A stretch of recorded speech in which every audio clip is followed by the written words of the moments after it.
Riverats, you are listening to the River Certified Podcast with Spencer Bow and Ryan Tassler and an array of guests where we cover the fun, interesting, and sometimes rugged parts of spending life on or near the water. Lately, he's been more just willing to go talk, like not talk, but just be around people. Interact. He was always super skittish to me, and he just, now we're friends. He's basically the dog version of a cat, or the cat version of a dog, like however you want to look at it. It's possibly because I brought red meat. Maybe. Did you give him some? But he didn't know that. You don't think he smelled that? I bet he did. Oh, yeah. No, he's practically a cat. Like, he's not even aware of things. Cats like red meat. Right, but do cats have as good a nose as a dog? Probably not as good, but That's what I'm I saying. bet it's better than ours. Well, Cats that have don't pretty take good much. smell. Cats can smell good. Okay. Oh, So I don't know, but I've never seen a cat like, I don't know. I'm not a cat expert. I don't know nothing about it. I'm allergic to them. I try to stay away from them. Mm-hmm. That's all I know about cats. I've shop kitties. That's it. Yeah, you got a pile. You have. No, I only got two. I I'm. got one named Shop Cat, and the other one's Conway Kitty. Yeah, that's probably Mice the control. best. Yeah. The best cat name I've heard of in a while. Conway Kitty's a good one. Yeah. You know who comes up with really good names is my buddy Wes. Yeah. My personal favorite that I remember off the top of my head is for Quillback. He calls them Quilly Nelsons. Quilly Nelson. That's Yeah. a good one. Yeah. Yeah. It's a good one. You got anything like that in your back pocket, Rob? Nothing that clever. I'm not blessed with being able to come up with that shit off the top of my head. Shit. Yeah, sheepheads are shitheads. Or purple nurples. That's what Kit calls them. I kind of like that. Camo cats. There's the flatheads. That just is kind of cringy, though. Like, there's some names for cat. Anytime somebody refers to catfish as kitties, I'm just like a little cringe. I never inside. say kitty. I mean, more power to people if they want to do it, but it's just not my thing. A lot of the walleye nicknames are cringy to me. Like gravel lizard. I don't mind gravel lizard as much as You haven't heard that one? No, that's Eyeballs. terrible. It's bad. I don't like eyeballs. What if eyes? Eyes is fine. But I like Walters. Walters. Walters is okay, but What's the cringiest ones then? dragons. Dragons. That's River dragons. Yeah.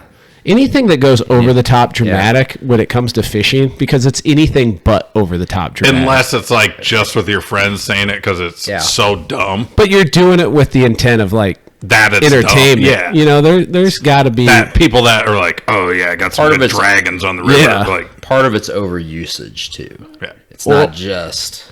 Well, in one. All right, this might be a little. This is getting off the.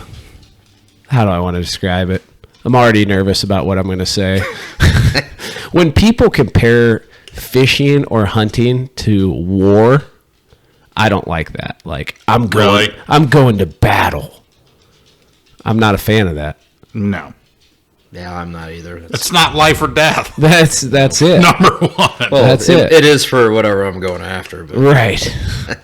For You're going to that, catch them and kill them all, right? when it comes to walleyes, it's hard not to. Because they're so easy to clean.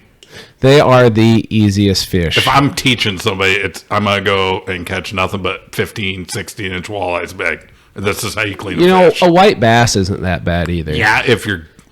No, because they're tough, though. If you got a sharp knife, a white bass ain't too Electric bad. knife. I'd say electric knife crappie is about as easy as it gets. If they're big, otherwise they're Yeah, you so cut easy through- to cut through the backbone. Yeah. Like I said, you can get pretty aggressive with a walleye. Yeah, you can. You can't. You're not like wrong. a white bass, you're not going to break in half either. But Well, fair. and the annoying one for me is because when I cut the fillet and hit the tail, I want to leave that attached so I can flip it over and cut the meat off. And one of the most annoying things when you're cleaning fish is when you cut through the tail. Although I've been doing that more, I guess, recently. I do it all the time with walleyes. It never bugs me. Really? I guess I have a process that I do, and part of it is just getting everything off the carcass. Okay, now I got the stack of fillets that still needs to be skinned and bone. And yeah, well, I usually go around the rib cage. Oh, you top down. All I have is I just have the Y bones left. Then I guess you wouldn't want to leave if you're going over the top. You wouldn't want to leave the tail. Yeah, I ditch it all, and then like when we're up at Lake of the Woods, we got to leave skin on when we transport them. Transport. So I just leave them like that, and I'll take care of the rest when I get home, and I'll zip them, and it's a done deal. I filleted a bunch of channel cats one time and left the skin on and was in a hurry, like I always am, but didn't prioritize taking the skin off and just threw them in water in the fridge. Bad. Yeah, you want to talk about a greasy, nasty soup that was in there? Because Was there just a film or oh like yeah, a layer on it top? It wasn't a film. It was a layer of grease on top. They're the greasiest, grimiest fish. Well, paddlefish might give them a run for their money, but Paddlefish are pretty greasy. yeah. Have you guys eaten paddlefish? Absolutely. Yeah, we've eaten it together. Yeah. Well, I guess I was referring more I've been towards on Rob. down south, and But there's got to be people that go down there and catch them and don't eat them. Yeah, didn't. but Missouri, though, sure you they have do, to but- keep them. Do you have to keep If them? it's illegal fish, remember? I don't. Yeah. That's why I asked. no, Yeah, because that's why you said we're done because we didn't want any more. Right. That's why you did. You're like, I don't want to take one, so you didn't catch one. Yeah. That's- Well, and it was getting dark. Yeah. that's the problem. It's like keeping a giant flathead. There's so much meat. Like, what am I going to do with all? Yeah, this? but at least a flathead's good. Yeah. See, I guess I didn't. I got all that red meat out, and I thought it I was did really too. good. But did you? I liked it before it was frozen. That one actually. Yeah. Once it's frozen, It tastes terrible. It's not terrible. It's still edible. it but was not as good. So I had a story. So I always do fish fries for the neighborhood. Yeah. And it's always walleye, almost 100% walleye every time. That's the only fish I keep. Sure. We went and did this paddlefish trip, and we ate it fresh. It was phenomenal. It's pretty good. Yeah. I thought it was really good. I like the way it. we Did did you it, we bake made it it. or- It was Or grill it. I mean. We tried grilled and we fried it, and both Yeah. were really good. And so I saved some, had this neighborhood fish fry, and I ate crow like it was unbelievable in front of like, all my neighbors. I was like, "Oh, this is so good!" And everybody's kind of, and I like tried it. It's like, yeah, it's Was everybody trying to be nice about it? Or were they just they're this like, sucks? I had a Rob." whole bunch of walleye, and I told them, bear with me, because I was like, trust me, I got walleye too, and eventually like, when's the walleye coming out? You Like, mixed all it right, up. You always cook the No, good I fish did not want first. That way, when everybody gets drunk, then they eat the shittier fish. That's how you do it, and then they don't really care. I So- mean, so it's my- systematic. Yeah, you always cook the best fish first. My theory was when they're really really hungry, they'll tough it out. and eat Well, that's also a theory too. But actually, that wasn't not the theory anyway. The theory was they were both going to be awesome and they were going to smash all of it. Right. It just I didn't realize it when you froze it. It wasn't as It good, takes such a hit compared to other fish. My buddy Caleb swear he froze some and it came out good though, and I trust his opinion. Like he's not the type of guy that would like eat fish So- that was mediocre. Let me describe my viewpoints of spoonbill. And I've had it fresh, I've had it frozen, I've had it grilled, I've had it fried. The overarching theme is I will eat it. It's not a fish where if somebody were to prepare spoonbill for me, I'm not going to say I'm not eating that. But of all the fish that I will eat, it's at the very bottom of my list, fresh or frozen. Like I didn't think there was that much of a difference between the fresh and frozen spoonbill that I had, and it probably comes down to maybe how it was froze. I have no idea. I mean, mine. I took care of it, and it was cold water caught fish. But they all are from They Missouri. all are, yeah. True, but so it was cold the whole time, ice all the way home, and then vacuum packed and froze. Instant. And that's the spoonbill that I had. And I'm sure you we preserved it the Yeah, same your way. vacuum Yeah, packer. Caleb was with me. We bled them out, and we made sure all the red greasy Yep. stuff got everything. And Did you was good. pull the spinal cord out? Mm-hmm. Okay, then I can't think of anything else. yeah, there's no bones, so that's one nice thing about them. Yes. So There's a lot of meat on one. Oh, it's unbelievable. Compared, We had one that was, I think, like a little over 60 pounds, and it was a ton of meat. yeah, it's they dress out probably best of any freshwater fish I know of. or a flathead. Flathead's up there too. Yeah. All right, I'm here with the Samquatch, and then Rob. The what did you say your cringy nickname was that your dad announces you as? My dad, The Walleye Whisperer? No. It wasn't your dad. It was No, somebody else. you're the one who has the cringy nickname for me. I'm here with Rob, the Walleye Whisperer Griffith. My dad just overhypes me. That's all. Is that cringy enough? That's cringy when you know the truth. Yeah. You catch more walleyes than I do. I gauged the When I fish for him more than you do. Right, too. but when me and you go walleye fishing, if I catch more than you, which I don't know if it ever has, if I ever have, maybe as many. If I think there's been a time where I've caught as many, there was a little victory in my mind because I'm like, I'm getting better at this. It was like a push at blackjack. You're like, it's still a win. Well, yeah. It's like, I didn't lose. And it's not even a competition thing. It's more of a judgment of what quality of a walleye angler I am. So if I'm hanging like in the same level as you, makes me feel good. It's a bar you set. Yeah. Yeah. Yeah. Yeah, that's fair. Yeah. So we got a lot of things to talk about. The first one is this is videotaped for the first time ever.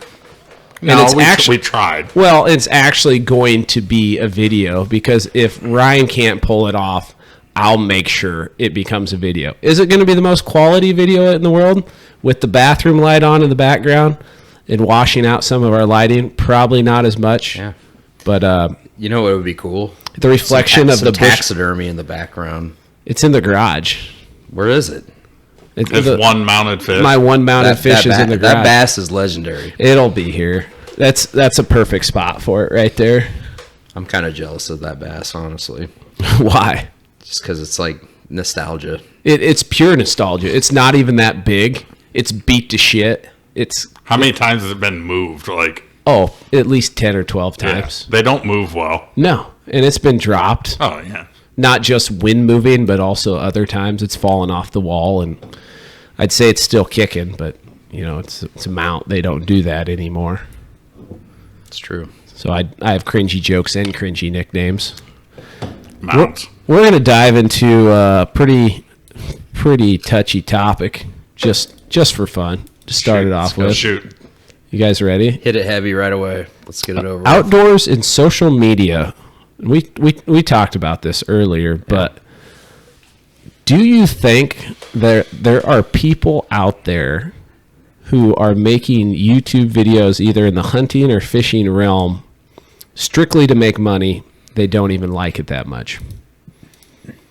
No. You got to like it. Wow. I don't know if they like the video in part, but the hunting or fishing part, they got to like it. Otherwise, you wouldn't. Agreed 100% there. But there's all kinds of people who do side hustles they don't like just because it makes money. Like, what if you were... Yeah, I get what you're saying. Do I want to go down this rabbit hole? I just don't... I think there's too much that's... There's too many other ways. Unenjoyable for someone who doesn't like... When people I know, like, for instance, my wife does not like to go general hunting or fishing. Yeah. So sitting and freezing her ass off in a deer stand or having... walleye fishing. Lots of times we do it in chilly weather. Mm-hmm. That is not her cup But you're of tea. assuming that everyone is. She would not. There's. It would have to be a lot of money for her to. Yeah, that's what I'm saying. It's probably not that much. Like. But you're assuming that every I'm instance is no. Let me tell you what you're assuming. Oh, let me tell you. Let me tell you what you think. You're assuming that. Like, these people are all doing this in shitty weather. Or at least that's you're presenting that example. What about the chick in the bikini, like fishing the flats down in the Keys, who can get 8 bajillion Instagram followers and then pull some sponsorships from a big audience? I would say that's a lot different because she's down in some tropical. But it's still fishing. It's But fishing. I'm guessing she could probably do the same thing, just being like going to the gym and working out. She's as hot as you say. But she that's is. not the question. But playing devil's advocate, I think that's something my wife, who does not like the type of fishing and hunting I do, would probably do that. Would gravitate more towards It's warm. that. It's not dirty. We're on a boat. So she'd be we're in having a tropical fun. area. She'd be having fun We doing it. come in and then we're going to go to some really nice restaurant. We're going to have cocktail. She So could live that therefore, life. she'd be having fun. Yeah. Yeah. they're different. They're It's right back to where. so they're polar, having yeah. fun. Yes, so that's why they're doing yes it. and no, though. Like, okay, they're having fun in that instance, but are they having fun because they really love fishing, or are they having fun because they're on a boat, the weather's nice, and they get to That's go have because- drinks afterwards? and Because all you there's gotta- a difference between Depends that. all how it much is. money. I'd do a lot of things like for money if it was like I do a lot. Where of are shitty we things. going with this? Dude, It's all about how much money is it. Okay. Are they making multi-millions a year? Or How something? much would it cost for you to eat a live shad, a 6-inch live shad? Probably not as much as you think. Well, you're putting the dollar bill on I'll it. throw 1,000 out there. I'd probably do it. You do it for $1,000? Probably.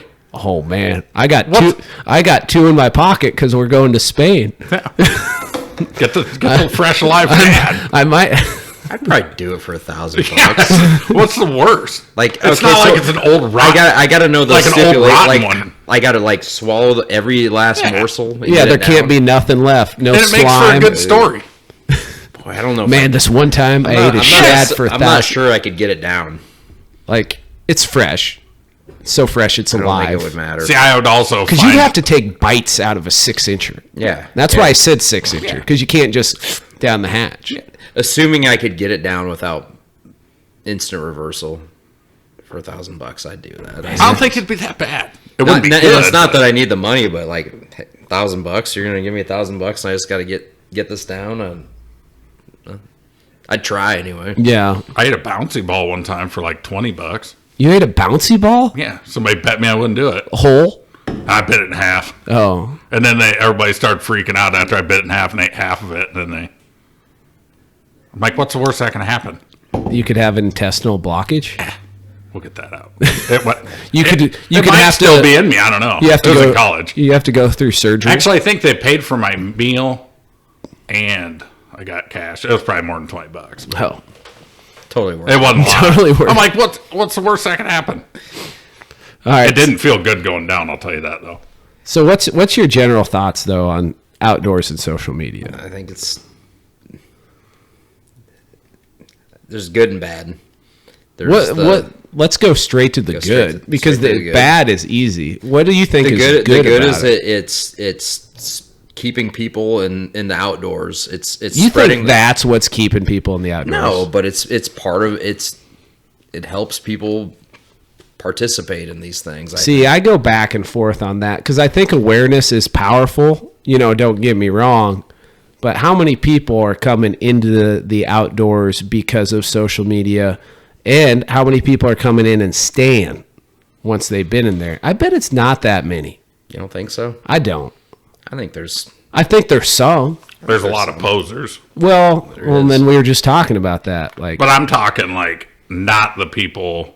And yeah, there are some, I think, on like the social media, with the YouTube channels, all that stuff, that kind of seem kind of posery. But it could be as simple as you, for example, and what you produced on social media, your YouTube channel, okay. educational for a lot of guys. Yeah, it's not directly educational. You say that, but for a lot of people, that's how they're viewing it. Sure. You How a lot of you kids that talk to doesn't me matter about what it. your intent is, what they're getting out of it. It's Yeah. like, well, I'm watching the type of areas this guy's fishing in, and the baits he's using, and tactics he's doing, and other little things that you do. And Good for that guy. them. That guy learned most of something. the kids that talk to me, And maybe he's already been doing it, but he learned some more things and encourages the next guy to get Yeah. into it. There's a lot of different. That's just one example, but the whole But point that- is I think there is a lot of people that have been encouraged to get into it, and maybe not necessarily what you're doing too, but like bow hunting, I think is one that. Oh, I shot a deer. I can tell you right now, I had no one that encouraged me to like buy a bow and everything. It was I shot a deer with a shotgun. I loved it. Okay, what's all this bow hunting about? Mm-hmm. I learned how to bow hunt. A lot of, understanding. But it's different the people- yeah. current day hunting show or fishing show. So there is that aspect of it. Don't get Absolutely. me wrong. you Yeah, mean the yeah. YouTube? Yeah. But the point I was going to drive at was, sure, there's this certain amount of influence, but at the end of the day, it's an actual physical individual who tends to bring more people into the outdoors than a show. Like if They're attracted to you is what you're saying. what? Like the people are attracted to you, like your presence. Is Maybe what you're saying? no. I was trying to gauge. I'm not saying just you, but I mean, like, I like to think I'm yeah, you are attractive. attractive man. But, yeah, but you know, what I'm saying like the personality, not just it's this show. You know, it's river certified, but you are river certified. You know. no. What I was getting at was, let's say you take a kid fishing. Okay. That's so much more influential 100%. than some Agreed. rando YouTube show. Yeah. Or whatever. But For sure. some kids don't have somebody, and they can learn stuff watching YouTube stuff. They can. But that takes a kid who's already got a special interest Yeah. in it. You know, like Yeah. But it's not just you're into it, but what level of participation? How much? That's if true. we're going to talk about like the more times you're going, you're spending more money, you're buying more things, you're using more resources, whatever that is. You're going out and you're going over to other states and buying licenses. Yeah. That's the part I'm talking about too. Sure. It's not necessarily just, oh, I'm a fisherman. Like there's different levels of I'm a fisherman. Oh, right? absolutely. So Like that's a big part of it. everybody sitting here is a different I think that's level. and that's what I'm saying. I think that's a positive thing to. I guess you could look at it as a negative thing. Like, oh, now we have more people too, right? Well, and then I And guess that's a huge sticking point with me. I would say that YouTube impacts people who already fish more than people who don't fish. Yeah, I would say the I would people agree. who already fish are going to fish more and harder and branch out more and probably spend more money in the grand scheme of things versus bringing brand new people who've never fished or hunted before into it. without a doubt. Because the barrier of entry, like once you've done it, you feel comfortable And is way different than Yeah. going for the first time. and to my point is, if they branch out and get better and better, they're more likely to bring other people into it. Sure. Because they're good at it. Like you and I talked about. Oh that. yeah, that's a good point. Oh, you got a boat. Now all of a sudden everybody wants to go fishing with you. You post a bunch of fish pictures on. I get it too. There's people that You're just stone cold. people Like- want to. Stay out. Yeah, just keep your distance. But it's 100% fact. People know you're successful at it. Oh, you know how to catch flatheads. Yeah, they want a free Oh, guide. man, I've gone all like yeah. Let me try that. Take me with you. What do you think, Sam? I don't know. Like when you're talking, I mean, you can't talk to me about social media because I don't have any. So, But you talk to me about social media all the time, Well, which yeah. is kind of So what ironic. you're saying is you're considering really you don't- I always smart. give you a hard time about it. right. But yeah, no, I understand. It's a big. I mean, it's the biggest thing around now. Yeah, I mean, I would still argue TV's a little bigger for the moment. Oh yeah, it is. But it's for the moment. You know, the future is internet Only, of some only. which is still. I mean, it's like your TV.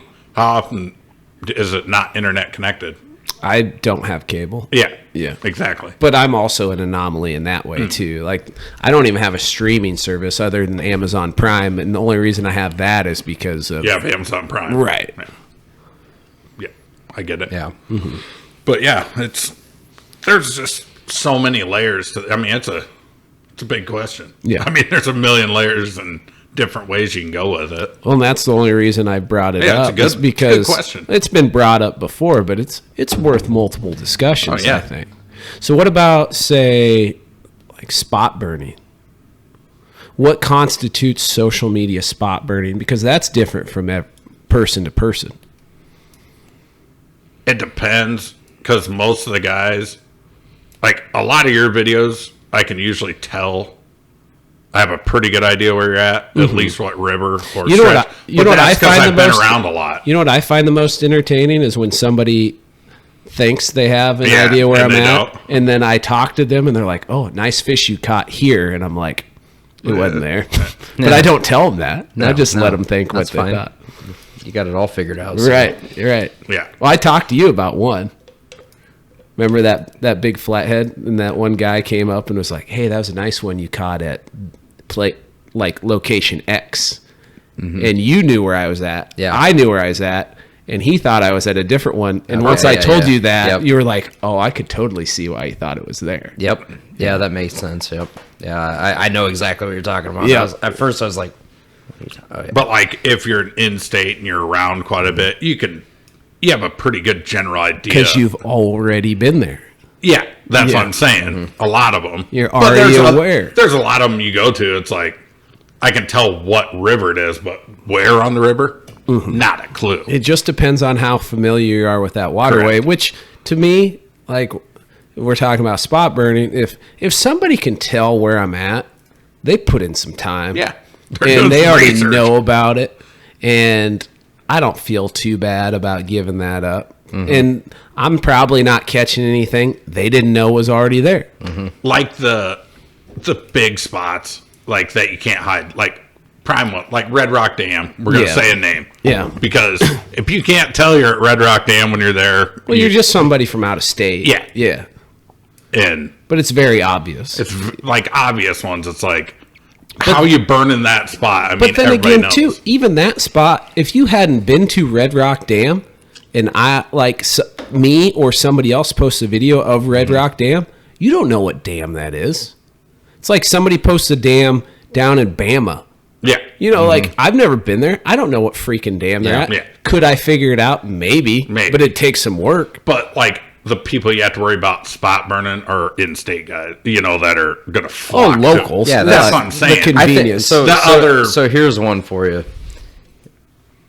Iowa specifically, because we we're live not here. a destination fishing of No. any No. name the species. We're not it. We have them all. We just don't have a lot of them. We're the it's jack not- of yeah, all we're not- trades, yeah, master I mean, of none. Exactly. everyone's like, it's like So- we have everything, but I think that's why it's a little more sensitive here than maybe it is like, let's say South Dakota. We were talking about that earlier, like Tons of water up there. around the glacial lakes. We won't name any specific lakes, but there's so much water, and they're all pretty especially good. if you're up there like May or June and you can't catch walleyes, then God help you. try golfing. I don't know what to tell you. It's I've never went fishing, but that's what I've gathered It's- from people going there. It's pretty yeah, easy. it's not that hard if you know half a shit what you're doing, but there's still that extent of like you can't. I've seen people that are like a fish out of water there. Yeah. Throw I a mean, it crawler doesn't- on they a, spent throw a what- crawler in a split shot. Well, it's like So a you good can't catch a example. walleye on that. My or leech, cousin, he whatever. has a pheasant lodge up there. Okay. So when he built that, we started fishing up there a lot, and it didn't take me long to get dialed in. It was just like, Well, you are the walleye whisperer, after all. of course, right? It's my style. I was there for 2 It's my days. style of walleye fishing. It's shallow water. It's casting. That's what I love to do. That's Sure. how I like to target them, and it's like just teed up perfectly. Well, his in-laws, they spent most of their time fishing deep water in Minnesota, Lake of the Woods. Pulling crawler harnesses. Pulling crawler harnesses, vertical jigging in 30 plus foot of water. You can't pull up to 5 foot of water and start vertical jigging. I mean, you can. You just I mean, you won't can. catch You it. just not, yeah, and he's telling me this like it just took them. It's hard for them to grasp that, and then they'd come and it'll be like August and the weeds are horrible and it's tougher to fish when it's doesn't mean you can't catch them, but it's just They're a little still more, there. They're still there. They're still eating. It's just harder to fish with all the weeds and everything like that. So, and we were just telling his brother-in-law, it's like, Tanner, come down in June or May, late May, early June. So, And I will change your mind about South Dakota walleye fishing real fast. so what was your point, though, through all of this? As far as Well, you're talking about spot burning. spot burning, so like up in South Dakota, I don't care. Like I'll tell you right where I was. Yeah. Because there's probably 20 other places on the same lake I can Yeah. go and crush them. Right. I'm not worried about it. But in Iowa, Uh-huh. You can get burned I don't spot feel out. that confident. You lots can of get time. burned out. I find something that's hot. I'm not telling anybody. Like So- I'm gonna ride the storm out until I'm not catching them. And then I might post on social media and say, hey, So you're walleye-centric thinking. And that's your favorite fish. Makes sense, but I don't just fish for walleyes, Yeah. and not everybody just fishes for walleyes. Flatheads a lot. You got to think more long term with flatheads, I think. Yes, absolutely, absolutely. But there are other fish where it doesn't really matter. Channel cats, Channel cats, that'd be the white biggest. bass. White bass, yeah, really white bass. The number one on my list though of all the bites. So you can protect a spot or you can protect a bite, like, or you could do both. But one thing, if I'm on a place that's very obvious where I'm at on a hot bite at this obvious place, I'll sit on the video. I got videos that I edited 4 weeks ago that I haven't posted. And I'm not going to post for another 2 weeks, because then I will know 100% that bite is toast, and then I'll post it. Now, the longevity side of it's an interesting thing to keep in mind, but at the end of the day, like, I'm making my living off of this, so I'm like weighing what I show and what I don't. Well, rivers change too, so They do and don't. Like, some features don't. Like, certain gravel bars. yeah, they're always going to be there. Right. And if they don't, you'll be pissed off that they're not there. But and then accessibility is another thing. Like, there's certain locations I found that are in the middle of nowhere that at the water levels where those bites occur, you got to work to get there. Yeah. And in the back of my mind, I'm like, I mean, the only way anyone's going to know is if they've been there, and if they want to go do what I just did, they got to work. More power to them. I would argue you are at a major advantage with low water, being a kayak / jet motor. Oh, it's by design. Yeah. Yeah. 100%, but the water's up, it's fair game for everybody then. But is that bite available when the water's up? Well, that's just it. Everybody's got to adjust now, but everybody's got access to the same. Yeah, they do. That's what I'm saying. But it's a totally different ball game at that point. And depending on the quality of the bite dictates when I drop the videos that I drop. And if somebody really wanted to be a student of the game, first off, I'd tell you it's sad. It's sad that you Instead of going and finding your own spot. That's it. That's it. If you're putting that much legwork in it, look and read it and figure out, you know, it's okay to be like, okay, I think he was here. Look what that conditions are in that stretch of river and find elsewhere. Or how about this? Look at the conditions of the fishing you've done and formulate your own patterns. Like, if you're, I mean, it's the argument of maybe a scam artist, and that might be a little excessive, like, but it's the best analogy I could come up with at the top of my head, where people say, if you would just invest that much energy and focus into an honest profession, you'd be a millionaire. So why do you have to go scam people? It's like, if you would invest the same amount of time and effort into discovering and developing your own, like, the fishing patterns based on your personal experiences versus trying to, you know, figure out what somebody else is doing, you'd catch even more fish than you would trying to chase around somebody else's spots. 100%. It's a hard concept for people to grasp, though. Maybe. I'd say it just depends on the individual. It's a hard concept for the people to grasp, for some people to grasp who are obviously lean that direction, but there's so many people who don't. Like, there's so many people who go out there and figure out stuff on their own. I think there's too many people that'll, you know, I'm sure you've had them as clients where I want to learn a spot versus, like, actually learning why this spot. Why. Like, it's not about this one spot, but the why and the one. And I know you get people that hire you for various reasons. But I'm thinking, like, more of the local stuff is that is 100% what they're hoping is. There are some of those, but there's not, like, I'm fortunate. It's not as many as you would think. I'm really fortunate that has not been a big issue for me.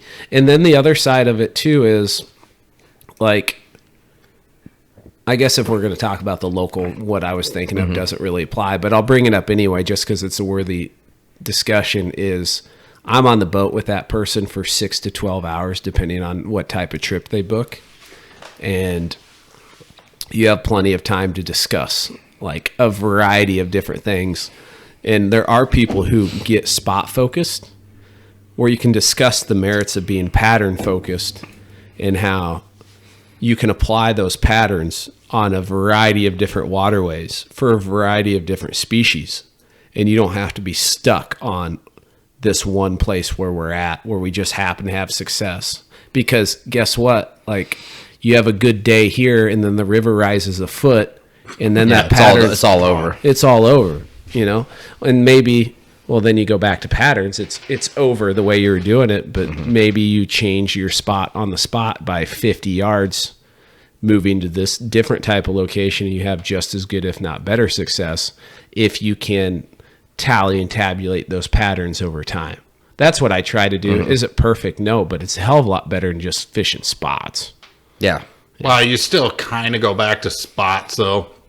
Like, time of year, though. You know, you always kind of have your areas where you go this time of year, you know. But that's a part of a pattern. Yeah.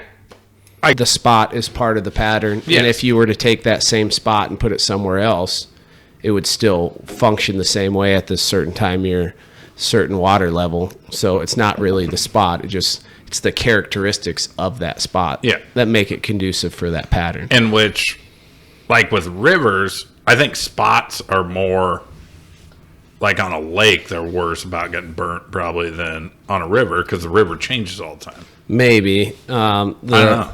Just a thought. Well, that is interesting too. It's to an extent. Because I've always thought of it the other direction, though, because fish filter in and out so much more on a lake than a river. You know, at low water levels, if a particular hole gets fished down, I think it depends on the species. But I mean, the concept's the same. Like if you have a particular hole in the river, which is the home of the majority of fish that occupy that river, at least to some capacity, if that area gets fished down, it's not gonna there's not gonna be any new fish movement during low water. No. Whereas in a lake, if a spot gets pounded, there can be new fish filtering in and out of that all the time. But you're also like to where somebody can go there and keep fishing. Again, it depends on the species. There's certain species that are more on the move, like white bass, walleye. Do you think white? Well, I guess crappies, bluegills, and bass. They're homebodies. They're homebodies. So you go and rape a bunch of bluegills out of a spot. You're talking in a lake. In a lake, yeah. Yeah. Then how often do you go bluegill fishing in a river around here? That's what I'm saying. Yeah. There's people listening to this who aren't just from around here. Yeah, but you know what I'm saying. Like the majority of people I saw fishing on the river in Florida were bluegill fishing. Yeah. Like 90%. Yeah. And then the rest and then 8% were bass fishing, and then there was 2% of people catfishing. But I mean, most of your fishing is still here around here. Yeah. But we don't go bluegill fishing. We're not being inclusive, okay? We're being open to the varieties of different fisheries present around the country. Yeah. There's plenty of opportunities everywhere. The answer is it depends. Yeah. I feel like that could be an appropriate answer to almost any question in fishing. Well, it depends. It's a cop-out for not taking a stand on something. It's hard because you don't know. Yeah. It's hard to take a stand. It's the fact, though. It's what is the absolute circumstance? We're in a river. The water's high. The water's low. What species are we talking about? My mind automatically goes to catfish every time. Yeah. Yeah. From a catfishing perspective, if a hole in the river gets fished down, it's trash until the water comes up in low water situations. Like it's been for 3 years. Yeah. And I get like it ain't no better down here. But because I'm further up the run up there, you know, where I'm at most of the time, you got to have high water to get a good base of fish up there. Yeah, you do. So the past couple of years, it's been. But you don't. Yeah, you don't now, and it's like the Dead Sea up there. I wish I could say it's better here. Yeah, it's Dead Sea. Especially the last 2 weeks have been trash. You think they're like in reservoirs? They already. I think there's wintering areas. I think there's a lot of. I've noticed local reservoir here. There's a lot more walleyes right now, and there's a lot of them getting caught while. There's people out trolling. They were getting them, and then just fishing for white bass and things like that, and they're showing up more than they normally do. And my theory is the rivers are so low that they bail. It's not just, and it's every species. Every species is seeking refuge in the reservoir because there's cooler water because they can go deep if they need to. They can't do that in the river. There's no refuge to cooler water there. Right. And that lends itself to what fish do based on water conditions and falling back to patterns. Now, once fall comes around, they'll start circulating more, I think. But well, that's not. Well, I don't know about walleye movements, but I do know catfish and white bass and wipers all trend upriver. If we're talking about a system that has a reservoir and a river, well, all reservoirs have a river. We're talking about a system on a reservoir. In the spring, the fish run upriver. Once the water starts to recede, a large chunk of that population comes back downriver.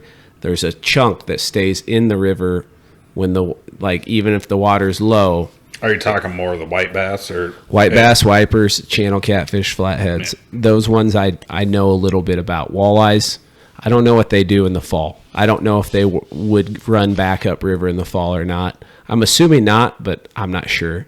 But I do know those species, once they have moved back down, they don't run back up unless there's an extreme high water event. Seen it. Yeah. It's awesome. Yeah. If there's an extreme high water in the fall, it's awesome. Right. It depends on the pattern you want to chase. Yeah. It's just like spring fishing. If for me it was. It's not as extreme, but then I think there's some merit to sometimes just water breathes life into a river. It's like these fish that were stagnant and not doing a whole lot, suddenly there's flow and they're just out doing stuff that they weren't before. They were there the whole time and you just never knew it. Yeah, I mean, I think you're spot on with some of those other species, but walleyes definitely will get triggered by all that stuff, and they'll all of a sudden they're there in big numbers. Mm-hmm. It's how they can come and go so fast. You don't think that? So what about the alternative that they were there the whole time, and then cold weather comes by and triggers them to become more active? Biting. Yeah, there's probably some of that, but their metabolism is pretty high. I think they're always eating. It's just finding them. It's not just finding them. What do they want to eat, and when are they eating? Mm-hmm. Like time of day. You know, we talked about that, need and sleep. There's a local fisherman who we were talking about that puts in a lot of time. Mm-hmm. But he puts in odd hours. Yeah. I can't do that. He even told me, "Oh, come out and 3 a.m. or I started at 2 a.m. last night." I'm like, not gonna happen. Mm-hmm. It's I'll feel like a crackhead the next day. I just can't do it. My thought with that is, good for that guy, but how many of them guys come and go? Oh, a lot. Yeah, like how much longevity is there to living that lifestyle versus actually living a quotation mark normal lifestyle where you get some sleep and then you live to fight another day, and if you will, or I guess I just use my war analogies that I don't like. There's two local older guys, river walleye guys. Yeah. And those are the only two I know that have consistently pulled off that type of time frame for a long, long time. But you don't know their lifestyle. Like you have this implied version of their lifestyle. No, I know what their lifestyle for the most part is. It's okay. One in particular. What's that? Their lifestyle is fishing. Well, it's he's up at wee hour in the morning, fishes till sun up or whatever, depending on how the fishing is. If it's better, like he might stay, or if he gets his limit, he just wants to go home. Mm-hmm. And he probably, eat some food, whatever, and just like any old guy, sits on his recliner or whatever, watches TV and passes out, and probably sleeps most of the day, and then sun goes back down. He's back out again. It's so just kind of it's no different than any other routine. It's just he's up. He's But he's got weird hours, but he's still sleeping. When he had a full-time job, was he doing this stuff too? Probably not. Probably not to that extent. I don't know. I never knew him when he had a full-time job. I've only known him since he was retired and older, and where I think he started out on disability. One particular guy. Mm-hmm. I mean, you know both of them. Mm-hmm. You probably know what I'm talking about. I probably do. So, you're right. I don't know all of the ins and outs, but I just know that they'll schedule their, especially now that they're retired. But that's it. Mm-hmm. Most people don't have that luxury. So I keep saying so. I'm gonna quit. So you're like, I can tell you're like. The point I was trying to bring up was the marathon versus the sprint mentality, where I've seen several people who just dove in headfirst for whatever reason. Maybe they've fished before and then suddenly they're fishing all the time. Maybe they hadn't fished before, and when they dive into it, they're just diving in head first. How sustainable is that? You know, where you're getting 2 hours of sleep a night because you want to be the man who catches all these big fish. And if we're being real about it, the biggest key to catching big fish is putting time in. And what sacrifices are you making to put in time? Mm-hmm. I feel like there's got to be some sort of balance there to make it sustainable. Oh. Where your balance is, you need to get some freaking sleep. Yeah. Seen some big sacrifices be made just for stupid fish. Do you think that's a lot of personal ego, though, too? Probably depends on the person. I mean, what other reason is there? Because when you're out there, it's not like you're showing off to people. Yeah. Because you're not one those. You can. I'm take guessing that. the type of guy you're talking about. Priorities. I think a lot of it is just priorities are out of whack. They care about. But I mean, what if you bring social media into it? Like they're not fishing for a fish; they're fishing for a picture, for likes. Yeah, need that attaboy. We talked about that. But then you're still also talking about pumping an ego. Last time I was on this wonderful show, yes, we talked about the attaboy for picking up trash, right? Yeah. Well, there's the attaboy for I caught a big fish. Look at me. You know, I got to post it. You got to get some recognition, and I think that's a discussion we had to have with one individual. Is like, these people don't like you because you caught a big fish. They like you because you're telling them where to go and when to go and what to use and all that stuff. That's why they like you. Right. And if you don't have that information anymore, are they still going to be your friend? Ask yourself that question. Mm-hmm. Are they really your friend? You know? Would you be my friend if I didn't put you on big flatheads? Yeah, because I could care less about it. I think I had more fun just drinking, sitting around a fire, and I don't care who catches the fish or whatever. I know the answer to the question. Yeah, I know. It's a rhetorical question. But yeah. Point being, for the people that didn't realize that's a rhetorical question. Strictly for my entertainment on that one. Yeah, because... Sam, would you like me if I didn't put you on big flatheads? I don't think you've ever put me on a big flathead. I should be a lawyer. I know the answer to every question I've asked so far. I don't think we've ever caught a big one together. Yeah, I don't think we have either. We haven't. Honestly, we really haven't flathead fished that much together. Honestly, that's a tragedy. I bet like 5 times, 4 or 5 times. You and Ryan went that one night. You got like a 20. Yeah, we kayaked down. Yeah, and me and you took your boat out. What's your definition of a big flathead? A big one to me is over 30. Yeah. Okay, so that's a pretty good baseline. So yeah, the first time I ever went with Spencer, we got one. I got a reel in one that was. We caught 2 over 30. Yeah, that's a good night. It was. It was a good night. That's a good night. You want to catch big flatheads? Take him. Yeah. Well, there's kind of some stipulations there. Fried deer summer sausage. That's clutch. It's like a. That brings them in. Not sure what it is. That scent going into the water. It's got to be something. Can't hurt nothing. I don't think it could. Yeah. No, I don't know. Eat like king. Yeah. So the last time I went with them, when Spencer and I were out, we did not get anything, but I did make Ryan Tassler. Ryan ate a piece, and then he went back out after he dropped us off. We wanted to. You had to quit early, and I was just like, I didn't bring all my sleeping gear, and I'm like, right. I'm just gonna go home. Yeah. Well, he went out and stuck a 30, 44. Yeah. So, Oh, big boy. Big boy. so there's something about this. I'm super superstitious, And I'm super sure you're just good luck. and that's Oh, fun fact about that fish too. After I posted the video and then he had that picture, me and Ryan definitely caught the same one. Was that one that got all tangled up? Yep.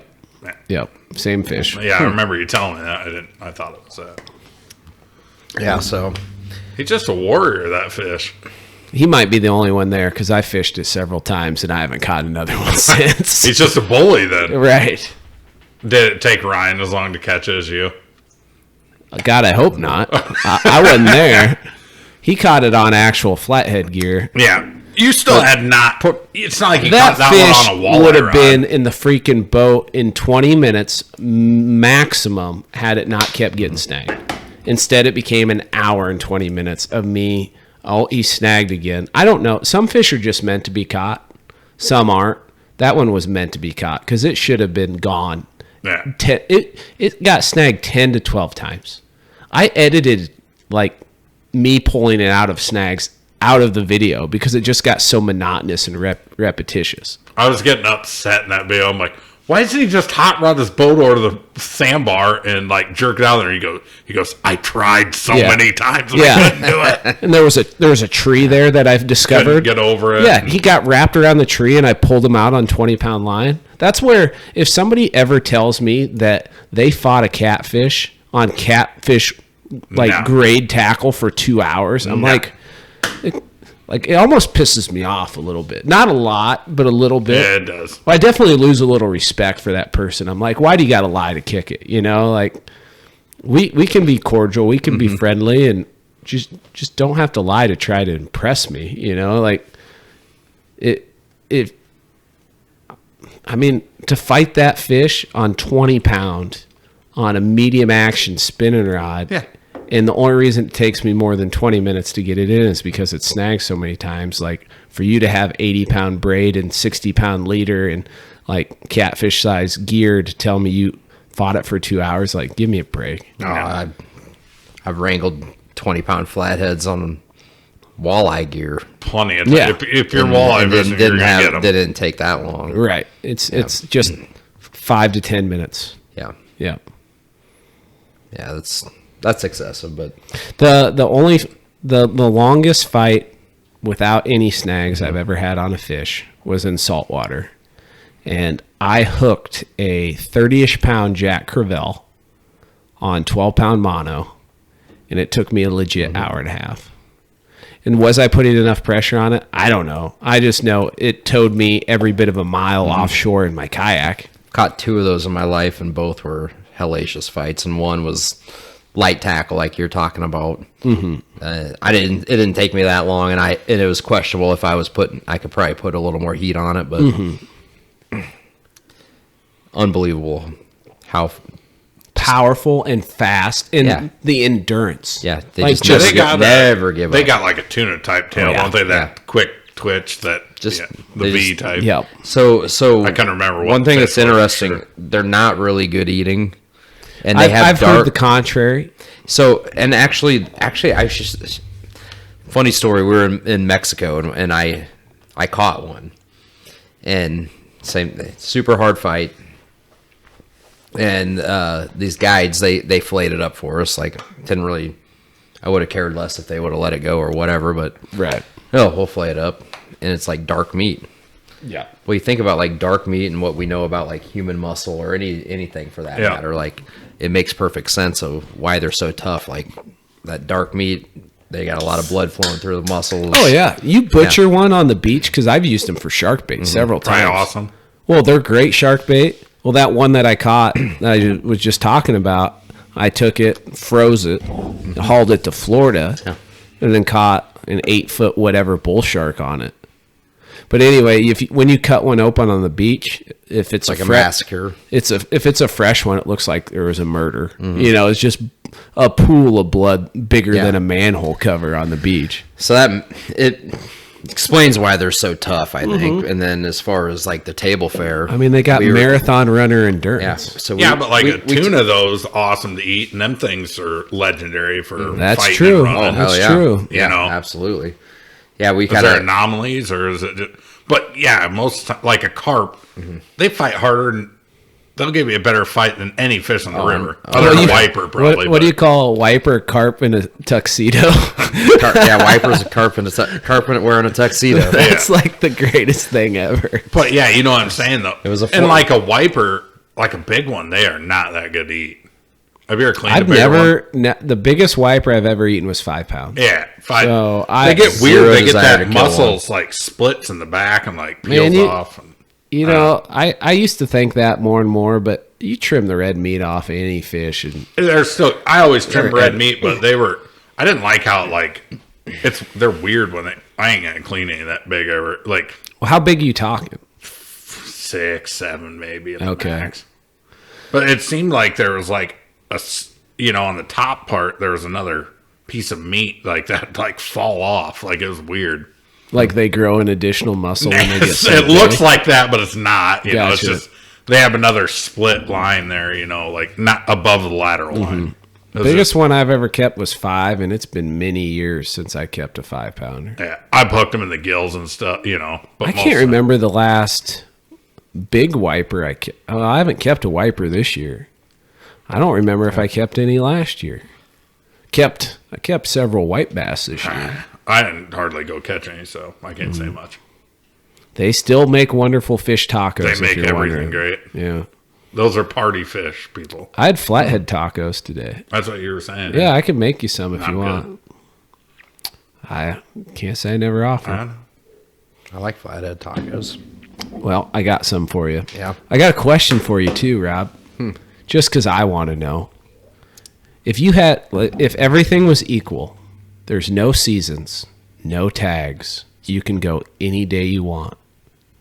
Are you going deer hunting? Or are you going walleye fishing? You have to pick one or the other. Never do the other one again. Probably go walleye fishing. Walleyes trump deer, all things equal. Yeah. It's a good balance right standing now. behind that. Yeah. I mean, unless I'm just gonna keep teeing off on deer and what I mean. Would you want to hunt deer though? I in hunt for a July? purpose. I hunt for a purpose too. Time out. What if? No, that's a dumb question. Keep going. No, there's no such thing as a dumb question. No, this No, one's I dumb. mean, I guess you set a circumstance. So No, the question I was going to ask was dumb. You keep talking on yours. here's the thing: fishing, you can catch and release. Okay. I am super adamant about if you kill something, You got to eat it. you eat it. Yeah. You don't waste it. Like even something as simple as there's an extra deer steak up on the plate like there was tonight. Like Don't waste it. Somebody's going to eat that ain't it. going in the garbage. I can Right, guarantee you. It's right. either going home with me or it's going in one of our stomachs. Sure. It's just how I am. I think that's And I how think along the everyone lines of, should be. You take a life, you better Yeah. do something productive Well, with it. last I checked, there's no catch and release with deer hunting. No. Unless you just want to take pictures of them or whatever. I guess you can theoretically do something like Trank that, 'em. which Yeah. Trank 'em, I don't that know. would get really old and boring, I think. That's what they do with like rhinos now. Yeah, tranquilize them. You take a Yeah, picture they of bow them. them with They the tag them. crank. Yeah, Yeah. I mean, whatever. I don't know. I don't. Yeah. No, Doesn't appeal to me. yeah, But absolutely. I'll take fishing over hunting Mm-hmm. from that standpoint, just because it just seems more of an all around year round activity. I'm not obligated to harvest if I don't want to. It's more of a recreational activity, I I don't- suppose. I do both for various reasons, but hunting for me, I'm a big believer that the meat is part of it. Or Yeah. if it's not, like for instance, like a coyote, at least I'm doing something that I feel like is necessary to maintain a good ecosystem. You know, See, that's my big thing with coyotes is I would love to go kill a coyote. I think the idea of calling in a coyote and, you know, because they're challenging. yeah, it's challenging to call in a coyote. Yeah, they're smart. To pull the wool over a coyote's eyes, I think, and then killing it would be a very rewarding experience, but I'm not going to eat it. So I go back. Could. Yeah, I could, but I'm not going to. You'd try it, though. Oh, if I killed one, I definitely would try it. I can tell you right now, don't bother. Steve Ranella, the meat eater. Yeah. No. If he says it sucks, I gotta believe it sucks. Yeah. But I if I kill it, I'm going to try it. Like I'm going to try it with the expectations that it's terrible, but I killed the thing, so I got it. See, that's bad. You say you have no expectation. You can't go with expectation. Well, that's such a bullshit. like I guess what do you stipulation I put out Are there. you expecting me like, oh, this was the big myth, coyote is the bomb? Like, No. I expect it to taste like trash, but if I kill it, I'm going to at least try it. It has to be trashy because nobody wants to eat them. Well, look what they eat. There's a big correlation of what an animal Bears eats. pretty good. They eat out of dumps. But Not all of them do. No, Some of the blueberry ones are better. Yeah, that's what I was about to say. Vancouver. Blueberry ones are better. Blueberry Hills, yeah. But my point being is probably not going to go kill a coyote because I'm not going to eat it. The only reason why I do is because they have no natural predators here in Iowa, and if we don't, has no there's effect. There's nothing that it's. But that's it. Like it has no effect on their raccoons are another. I'm not going to eat raccoon either. And I've heard it's greasy, but you can eat it. I've eaten it. It's okay. Yeah, it's tolerable. I'm probably not going to eat it. But I have to do something about. I have to. But the coyote thing, as long as there's habitat and forage that sustains them, if you kill them, they're going to have more pups, and if you kill fewer, then they're going to have fewer pups. Like.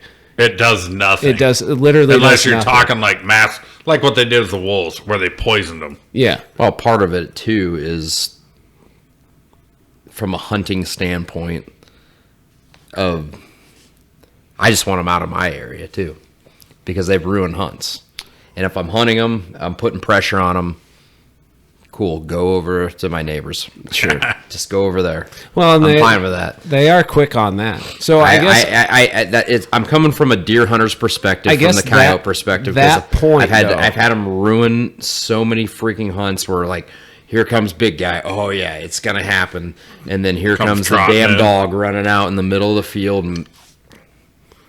But he knows he's not gonna go try that big boy. So your first circumstances come by. He does enough to mess with them. Your first argument, he's not scared of them. That's not real. You know, you're not going to reduce the population of coyotes, but to apply pressure to shift that population out of your area, I think that's a whole lot more valid than reducing the overall population. Yeah. I still think if you.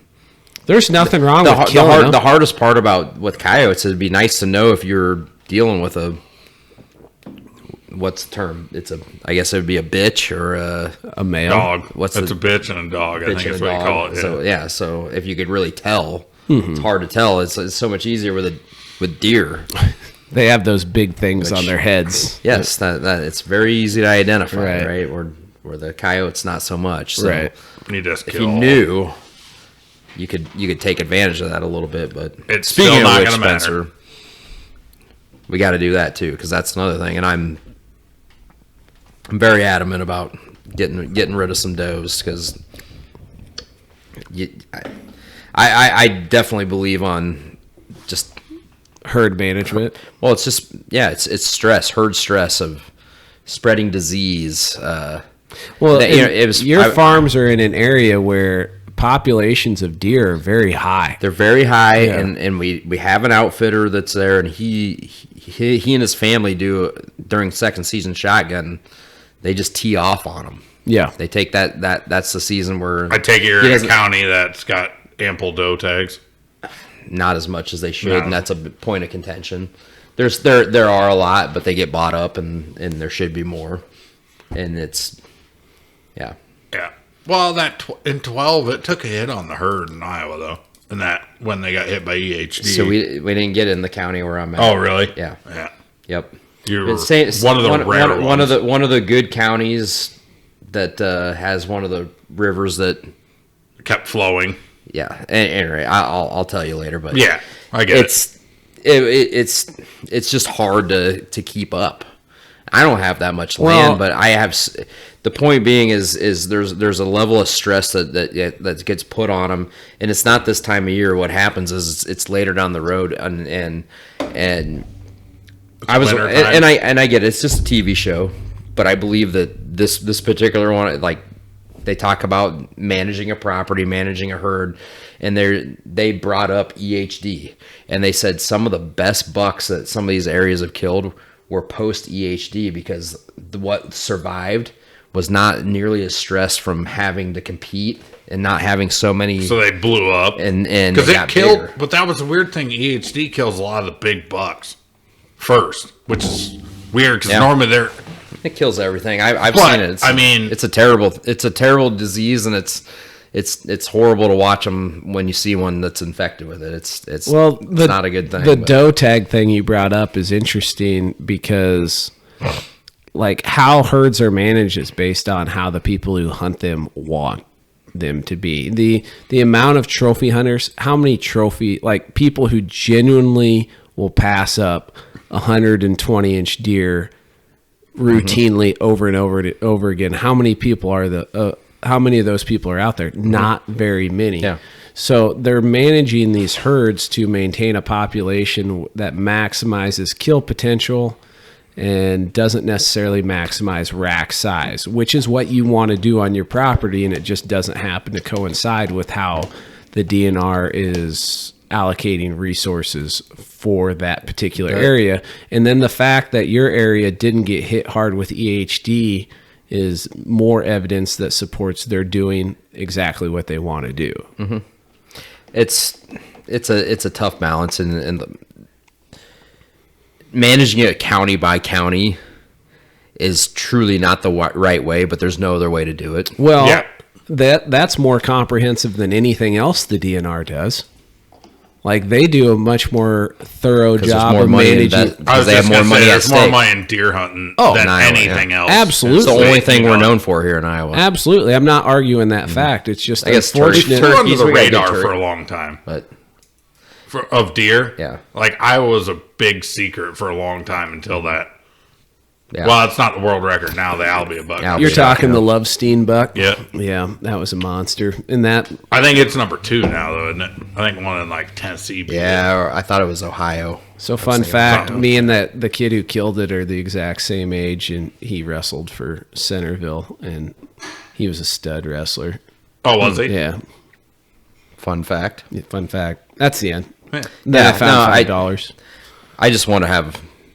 I want the deer herd to be... You want big old bucks. Well, I want big bucks, but I want just a healthy deer herd that's not... But what is healthy? Like, you have your definition of healthy, and the DNR has a different one. See, there's more deer now. My definition is where they're not stressed. They don't struggle through the winter. There's so much food out there, though, now. And what is struggle? Like, just existing in an Iowa winter has to be a struggle. I mean, there's always going to be that struggle, the cold, but a white-tailed deer is so adapted to that. The struggle is making sure there's adequate food, cover. Think how much more food there is now. Yeah. Like, the amount of deer now is still higher than it was, you know, in the 1800s. There wasn't near as many deer around here like there is now. But there wasn't as much food as exactly. That's what I'm saying. Yeah, I guess there's so many deer in Iowa. Like, it's a goofy thing, and I'm bitching about it because there's nothing I can do about it, and they don't understand. And if they were smart enough to understand, they wouldn't do it. But I have a bean field on one of my farms. There's going to be 2 acres that I'm going to leave standing. Yep. Ironically, all the freaking deer are just chowing them down right now, and I'm like, you stupid bastards, stop eating it. It's like, if you just wait, because all the other stuff's going to go away real soon, and just leave this stuff alone, it'll all be here waiting for you, but you're going to eat it now when you could be eating the stuff that's going to get combined and going to be gone. But you can get more time. They don't know that. So If you really wanted it to stay there, you could make it. Electric fences, Wow. name it. There's ways. I mean, for the price of an electric fence, I'll just have my farmer leave another acre of beans. Exactly, that's what I'm saying. There's always ways, but It just gets ridiculous. It's like, how much money am I going to spend on this stuff? It's like, I've spent a small fortune already. But Yeah. at any rate, we're getting but sidetracked. it's your hobby and you enjoy doing it, so you do it. 100%. That's why I you do love it. it. This is what led to me asking the question about deer hunting or walleye fishing, because I feel like deer hunting leads the discussion. I think You spend way more money on deer hunting, I can tell you that much I right do, now. and that's probably why I'd say walleye fishing, because I'd have a lot more money in my pocket. But Sure. I Even with the honestly, boat. I could say like some of my favorite deer hunts are when I haven't been pulling the trigger. Yeah. I love watching someone else do it, that especially if the first timer. Nothing better. Like, it's a surreal moment for them, because I remember when I did it. So what about guiding Nah, or outfitting? no. You'd be able to get that feeling much more regularly. So I mean, what makes you yeah. say no? Well, I just don't want to have that pressure. Like, someone's paying you to do something. You'd No. feel if they didn't kill you, you'd be a I like failure. the fact that, yeah, hey, I'm inviting you out. There's no strings attached. Yeah. And let's have a good time. Sure. And every time we've done it, it's been a good time. Yeah. And Once money gets involved, it once changes money gets things. involved, yeah, you know how Get it it. is. Oh, I do. Like, I watched it. I did an elk You feel hunt. like you fail. I did an elk hunt in Colorado, and I very much went into it like, this is a hunt. And I'm not, the outfitter's going to do their best to put me in a situation, but it's hunting, and I accept that this is not killing. This is hunting, and I may not kill. But Well, you there was nailed- a guy. There you was another nailed guy it, that though. there was like getting real testy. Yeah. and he had been there once before and didn't kill, and he was real pissed off and acted like he got taken for a ride. And I said, it's like, this is what you get. It's But like, from a guide perspective, like, honestly, the client's attitude towards things doesn't dictate how I feel about how situations go. I feel worse when somebody is super nice and somebody is super understanding than I do 100%. with the person who's a dick. someone who's a really nice and understanding, you work harder for them. Absolutely. Yeah. And then if it doesn't happen, I feel even worse. Oh yeah, we did a guide trip. I'll mention his name. His name is Galen Bremer. He's up in pool, 8, 9, and 10 on the Mississippi River. In Iowa? Is Yeah. that in Iowa? Yeah. Well, he's on the Wisconsin side, but whatever. Yeah, Iowa, Minnesota, It's Wisconsin. right there in the corner up there. Yeah. Super nice guy. Mm-hmm. And it was just one of those things that we were up there for my family trip, and I was like, I don't feel like pulling my boat, dealing with all that crap. And so I told my brother-in-law, like, why don't we just hire this guy and like maybe we'll learn a thing or two Yeah. and just kind of have fun and not have to worry about shit. You're just there. Exactly. So we did it. He was great. We did walleye for about a half day, and then we chased panfish just to get a fish fry. And I mean, he treated my nephew like it was his grandson. Like, he's like, here, you sit there, and like he's spending all. And I told him, he talked to me beforehand, and I was like, my nephew's gonna come. Want you to focus on him, and 100% that's what he did. And I mean, that's Sounds like a great guide. Yeah. Sounds like a great guide. absolutely very friendly. What's the name of his guide service? Galen Bremer Guide Service. I think that's all it is, or whatever. But yeah, just real laid back. We didn't take anything too serious. We had fun. You're honestly, you guys are ideal clients. Yeah, I was just gonna say. I know, yeah, and that's the other thing, because I know people that guide, and I know number one, don't guide the guide. True. Just sit back and enjoy it for what it is. And the more appreciative you are, the harder they're. Well, he went like we got rained out in the morning a little bit, so we got a little delay, but I think he went like an extra 2 hours longer than he had Yeah. to. He could have cut it short, but he didn't. Yeah. He was having fun too. We were enjoying it. Yeah. And I'm sure he was enjoying It it. was just I'm like out fishing like, kinda I with don't- guys, yeah. I'm not ready to go in either. Yeah. So Those are my favorite trips, when you go out with somebody who's just, Yeah. I feel like you're just fishing with some buddies. Mm-hmm. And I'm Like- fortunate to go on several of them. Really am. Yeah, those are the best, hands down. I always, anytime I've been on some type of trip like that, I always try to keep that in mind.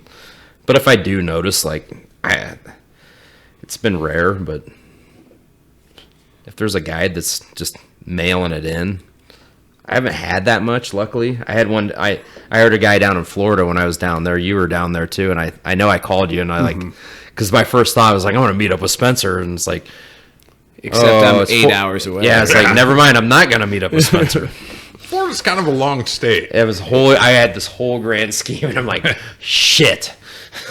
It's like, that's not going to happen. So. Yeah, Florida's oddly proportioned. But this guy ended up being really cool. Ironically, he is connected with a guy who lives up here in Des Moines. That is weird. He was really cool, and I was like, damn, I wish I would have known that you two knew each other, because now you do if you ever go back. Oh, well, it's hands down. I know this guy. This guy was a hoot. He was way fun. Hell yeah. Yeah. Well, that segues into my next thought is, what about fishing trips versus local fishing? Or more specifically, people who don't enjoy their local waterways and exclusively go on trips versus people who spend a lot of time on their local waterways. Like, what do you think is better? What do you think is worse? I think you do what you can afford and what you have time for. Mm-hmm. And then how motivated you are. Yeah. So I'm kind of in the between. I like both. I like to fish way too much to only wait for my destination trips. So what's better, what's worse? What's better, what's worse? Do you think it's better to spend more time fishing local waterways, or you think it's better to go I think travel? balance. I just like life in general. Gotcha. Have a good balance. I always Experience thought about that. Just think about, like, when you go on a trip, you are dedicated on that trip and you're going fishing. Let's say you're going for 5 days and you're going to fish the whole day, basically, because that's what you're there to do. Right. Just think if you did that at home. You know, think how many fish you'd catch. Which you fish all the time. It's different. But, like, a lot of people, they don't fish all the time at home. Yeah. Like, I do it a lot too. I mean, I'm guilty. Like, where you just go and you'll fish the prime time, couple hours in the morning or whatever, you know, and go home. Yeah. But, like, just think if you invested and just, you know, I can't say it to you because you fish all the freaking time. It's just the way you're explaining this. I'm Yeah, following. Yeah, because, like, a lot of people that only, like, my dad was really guilty of this. He only wanted to go fish Canada. That's like, he hardly would ever fish. That's a around very home. Iowa thing. Though. Yeah. That's what That's kind the of thing. led Yeah. to this question. My dad's This a is- prime example of that. Yeah. It's a very Iowa thing because, you know, I was talking about South Dakota. If I lived up in, like, Wabash, South Dakota, or any of that, or northern Minnesota, Would you ever travel? Probably very little. not for walleyes, I wouldn't. Right. Right. Very rarely, other than, like, and if I did, it'd be, sorry to go back to deer hunting. Like, so now that, like, Don't apologize for your deer hunting love. like our annual shotgun hunt where Yeah. we do party hunt, Yeah. deer drives. Yep. I could care less if I shoot a thing. Like, I'm It's party. It's hangout. It's the hang. It's the social. I get probably it. my favorite part of it is the night before the first hunt, and When you're and- scheming your drives and oh yeah, and we got like a stack of beer cans about a mile tall. And, It's the social part of it. Absolutely. Yeah, I get it. and that's what it would, like, if I lived in a northern Minnesota and, like, oh, we're going up to Lake of the Woods or whatever, I'm like, cool, I'm all for fishing and everything, not saying I'm not excited, but it would be more like, But it's a group thing, whereas living in Iowa, that's a special thing to go up to any of those places, because it's just so much energy and effort goes into just getting there. and it doesn't mean we don't have quality walleye fishing here. I was just going to say, just think though, like, it's just not the same. I would describe our fishing as niche. Yeah. Like, you can go to these destinations and pursue a species year round and be on a quality bite if you understand the patterns necessary. Whereas Iowa walleye fishing, there's certain times of year, certain water conditions that lend themselves. And if it's not that time of year, not that water condition, then And don't waste your time. You just told. There's certain times of the year where I have bigger heartburn about leaving. Like Spring. yeah, well, yeah. Spring. Oh, let's go such and such in the spring, Or even June. Yeah, like May, June. I have a buddy that wants me to go down, and it's interesting. It's But lively. mid-April, down to Arkansas striper fishing. Mm-hmm. Sounds like a cool trip. It would Prime be. time though. That's prime That's time. a prime You're time telling me walleye. you're telling me we're leaving Iowa. Prime time walleye. It's like, how about late July? Right. You know, it's like, Well, is the striper fishing good down there in late July? Let's do that. Yeah. No, I get you. I'm following you. There's a reason I don't leave Iowa in June. Yeah. Like June's a sacred month for Mm-hmm. me. Like I'm here, and sure I could go other November. places and catch flatheads. Probably more flatheads than I would here. Mm-hmm. Yeah. Maybe. But you know what's going on here. But Yeah, I you get like, But I understand the gig here. I love the proximity. I just love local fisheries. Mm-hmm. Like for a guy who travels, for a guy who's gonna fly 11 hours tomorrow. I was about to say, you got to say something about that trip, right? Yeah, well, you can ask me questions about it if you want, but for somebody who's going to do that, I value local fisheries way more. In fact, I don't know. Sometimes I wish my local fisheries are better, but it is what it is. We all do. Yeah, we all do. I just wish we had blues. Well, they're not that far away, but I know, but still. I've felt pretty fortunate this year to be included in the messaging thread for some blue cat patterns closer than where we've been traveling. I don't know much about blue cats, but I know where to get them through the ice. You do. You are one of two people I know that have caught a blue cat through the ice. I can probably guess where it was. Yeah.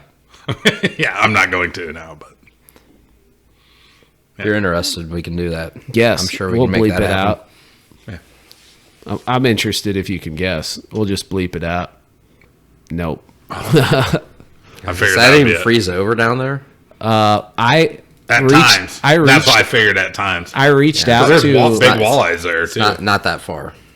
Oh. So I got a hold of a guide down there when we had that really, really, really cold winter 2 years ago. Like the whole Midwest was like locked. And I said, "What's the?" I said, "Could you tell me what the ice is like down there?" With the hope that I'd be able to go catch a blue through the ice. And he said, "It's sketchy at best, Ugh. and if you want to die, you can go for it." It's like That's blunt. Yeah. Well, Fair enough. He was kind of like that, which I appreciated about him. Yeah. He's not a guide anymore, unfortunately, but Last thing you want to do Now you is have me be the guy intrigued. responsible for encouraging someone to go on the ice and they fall through and die. I agree. And that's what I appreciated about him. Yeah. Now I'm really my gears are turning of where it's at now. Now it's my mission in my mind to figure out where it was. I'm sure he'll tell you later. No, he can't because that takes all the fun out of it. Okay. Tell you. well- I don't have a problem telling you, but No, I don't care about that, but it's, you know what I'm saying? Yeah, You yeah. have to figure it out. So I know Rob's opinion on this, but I'm curious about yours. Shoot. When it comes to mounts, do you think skin replica or skin mounts versus in replica mounts, do you think they're equal? What do you mean equal in Would what aspect? would you value if you catch, say you went and caught a 14-pound walleye Yeah. and you could get a skin mount or replica mount? I really have no desire to mount a fish. Well, then maybe you're not the best person. to I ask really this don't. I've question. mounted one animal and it was already killed. It was a snow goose with a neck collar. And me and my buddy, we didn't know who shot it. It was Chaz. He's been on the podcast. Chaz is the man. Yeah, Chaz, good shit. Yeah, And we don't know who shot it. yeah. And he didn't have the money because he was still in college at the time. So I took it and got it mounted, and I gave it to him for his wedding gift. That's badass. That tells you how much I care about having a mounted animal. If somebody bought you a mount Okay. and it was either a replica or a skin mount, let's say they got both and they put them on And your I had wall. to pick. No, well, yeah, you had to pick. How about that? Which one you picking? Probably whichever one looked better. They look the same. Probably got to go with the replica then. But it's already dead, so I might as well take the one that's... When you have both of them like that, it's already dead. Yep. Yeah, so you might as well take a skin. Okay. Just because it's already dead. Then you're getting the enjoyment out of it still, I guess. Okay. I don't know. I just really... Like, even like a deer, it's going to have to be a huge deer to get like a full shoulder for me. Like, I like Euro and deer. Like, to get a full shoulder, it's going to have to be pretty damn huge. Euro, and you mean European? Yeah, just boiling them. Okay. Yeah, skull. Yeah. You're a little more firm on your opinion. Mm-hmm. What do Yeah, well, I love taxidermy, right. and I like preserving some kind of memory. Sure. And I like the European mounts, too. I have a whole pile of those. Yeah. Had some cheaper shoulder mounts done when I was younger, and you go, man, I wish I would have Euro'd that. kind of, sort of, but I think they'll have. As soon You as can I have, always as soon as I have the right facility to hang them, you know. But you can always recape them, I guess, too, if the could. capes look shitty. Yeah, I'm not worried about it. It's just I won't like Most of the time, that's the problem with them is the capes look bad. Yeah, I just have to have the right. You know, my basement's not real big, so Yeah. that's the biggest struggle I have. But as far as like getting, I can hang a pile of deer in here. yeah, a few. Yeah, your ceiling's not real high. That's That's big true. struggle. That's true. You need a vaulted area where you can... a vault right there. That's not a vault. That's No, just a but lift. if you vaulted it, Yeah. yeah. Yeah. So, as far as the original question, skin mount versus replica with fish, and I almost swear we talked about it on the last time I was on. We might have, but whatever, it doesn't matter. But I was drinking and probably forgot. It doesn't matter. We can reiterate this point again. So where I come from is a replica is cheesy to me from the standpoint of anybody could do that. Like, you can be a completely full of shit and say, I caught This- this this was- 33-inch walleye, whatever and it was it was. actually 29. name the species, whatever, you go and they can build it for you. Yeah, that's a good point. The point of taxidermy to me is having and preserving a piece of that fish. Sure. And having a piece of that that's still with, like, I have a rainbow trout that is 9.5 pounds I caught when I was 12 years old. And I still have a piece of that. I know those scales, that's part of the real fish, the part of that fin, you know. It's got a fake head because they It's a learned. trout. Luckily, I was young enough to the point where taxidermy had advanced and they realized, like, trout and salmon, you can't use the real head. It'll cave in. Like, And you look at real old ones and they're, like, destroyed because they didn't use proper technique and Right. they used a real head. And But it's still the same fish skin.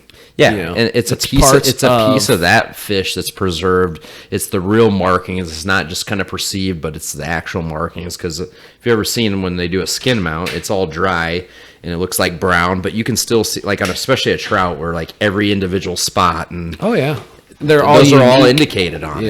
Yep. Walleye's a little more general, but still, even then, Same it's just concept. Same concept.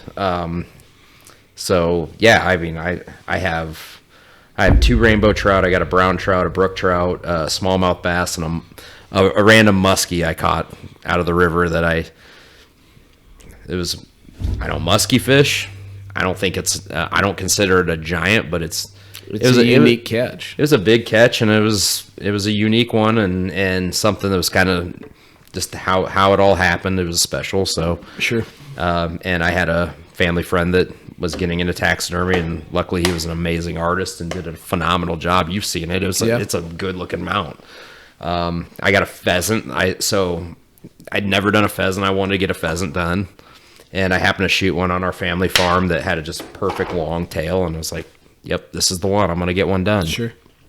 Turkey tails. I mean, you got them out there. I don't know if Fan. I don't really consider a turkey fan. Like, that's like a equivalent of like a Euro mount or cutting the skull cap off. But Yeah. Yeah, I'd say it's comparable to Euro mount. and as far as deer, DIY. yeah, deer. Well, I mean, it's one of them things if not, you're just going to throw it away. yeah, exactly. You're not eating feathers. Exactly. Yeah, it's either toss it or what are you going to do with it? So Stretch it out and dry it out. And yeah, as far as deer goes, I had a family friend that did taxidermy, and he could do shoulder mounts. I was really early into my deer hunting, whatever phase, and just starting.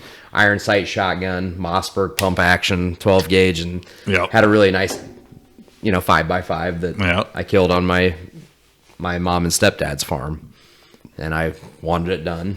I think it's a good buck. It's not a monster, but he's a good one. Yeah. So I had to get his first big, legit decent buck, because I had to get that done, and then of course I killed one archery season that I was first archery buck. I was I want to get that one done, and then I killed another one that was one. If there's one that I wish I would have got a euro, that would have been the one I should have. I was whatever. Rich is still doing it, so he's not charging me much, and that's also then I hadn't done one. Yeah, and I started stacking up Europeans, and then I bought my first farm, and I killed my first buck on the first farm I ever owned. So that had some nostalgia. So I got that one. So many firsts. And then last year it was just one of those weird anomaly years where everything during gun season went my way, and I have three of them. They all gross 160 inches, and they're all on a barrel pedestal on a whiskey barrel. Nice. So moral of the story is Rob's got a bunch of stuff mounted. I love it. Yeah. I love it all. I love looking at it. I love going down there and But you're a taxidermy fan. There's lots of people who are I taxidermy like good fans. taxidermy, don't get me wrong. It doesn't Well, I appreciate that's it. what's missing when in this room right now. Yeah, they're just one bass. I'm about to let you kill one. I got a couple big guys. I'm going to make you kill one of those and make you get a shoulder mount just to liven up this room. If I kill 160 plus inch deer, I'll get it shoulder mounted. Can't guarantee it'll be a 160, but No, maybe no. 150. I guarantee you, the That's only his way mark. it's getting mounted is if it's It's a It's coming to 160. my house and I'm euroing it for you. Well, you get a European, whatever. You need something in here. You got to have some horns in here. Yeah, it's For replicas, I feel like that's just an expensive ass photo. Yeah. You could take a picture and frame it, and it would mean, for me personally, there's a bunch of people who do it, go for it. Don't let my opinion, impact whatever you're going to do. The reason I don't do it is because I feel like a photo, I mean, if it means that much, Absolutely. just frame it. See, but fish are different because you can let them go. Yeah, they are. Like with deer, they're dead. Yeah. Right. That's it. Right. Yep. And anything. But hunting, we're talking about Anything fish. hunting. Oh, okay. I mean, we're talking about hunting Yeah. too, because we went down that hole. But the original intent of the question was fish, and sure, you can let them go. You can get a replica, but to me, a replica, I'm with you. It doesn't carry the same weight, and it shouldn't, because you had to kill something to make a skin mount happen. It should mean more. Yeah. And people could argue right or wrong. Yeah. That's each their- irrelevant. to each their own. To each their own. If you legally kill a fish to mount it, and to me, it should mean more. Yeah. But the picture thing is a great point. Yeah. And probably one of my, out of all of my, I got the taxidermy or whatever, a whole bunch of different things on the wall. One of my favorite displays is, and I believe you've seen it. It's hanging in your basement. I'm pretty sure I know what you're going to talk about. All the pictures on the wall. Yep. More people look at that. Hands down, it is. Do more And this people is, look at that? this is coming from a guy who has what? Let's see here. You got a pile of 3, mounts. 4, 5, 6, 7. Like 7 fish mounted, and I got what? Now 7 deer and a pheasant. You got some ducks. I don't have any No, you ducks. don't I'm have any not ducks. a waterfowl guy. But I'm a waterfowl guy. I've avoided I that. I know waterfowls like crack, and as soon as I get a first hit, I'm fucking. You'd be bad. I I can already will tell. have a trailer. I have decoys. I'll have 2 labs, and Yeah. it'll be Yeah. out of control, and I don't want to. Don't go down. start. Yeah, I already know how it'll go. Don't so, start. Yeah. And I've killed some really cool stuff and seen some really cool stuff The die. most- But Yeah. the coolest thing, I think. Well, trying to think. Now I'm thinking about cool stuff. Do you have anything mounted? Not in my house, no. No. Well, other than Euros. You've seen like in my shop. Right, but do you have anything, any shoulder mounts, any No. critters, any fish? Nothing. I got some deer racks on plaques and some Euros. Yeah. But, and then like, I killed a white teal one time. And I killed it literally like 3 miles from my house. Totally random. And I had it in the freezer for like a year. And I didn't know. I'm like, I got to mount this. But then my buddy that I went guiding with, he was starting his new lodge. And I go, you might as well put this in the lodge. And I just gave it to him and he went and got it mounted. Mm-hmm. And like that thing, so it just brought it up. These kids were there and they're like, they were talking about it. And I'm like, yeah, I killed that, a few years ago. And they're like, oh, really? They're like, oh, we've seen a white teal before. I'm like, I go, that's the only one I've ever seen. They brought up a picture on the internet. And I go, that's that bird from the guy who mounted this website. And that was the only one they could find. Really? Yeah. But I seen another one in Canada when I was guiding up there. And You've seen more birds than the average. I've seen Joe. a lot. Yeah. But like I've seen radio trackers on birds that have been killed. Seen one on a crane. That was pretty cool. That one was cool. That one got mounted. Have you ever caught a tagged fish? Not tagged by the government. I've caught 2 flatheads that other people have tagged. Oh, gotcha. Like they put a hog tag in there, or like a sheep tag. Yeah. Caught a handful.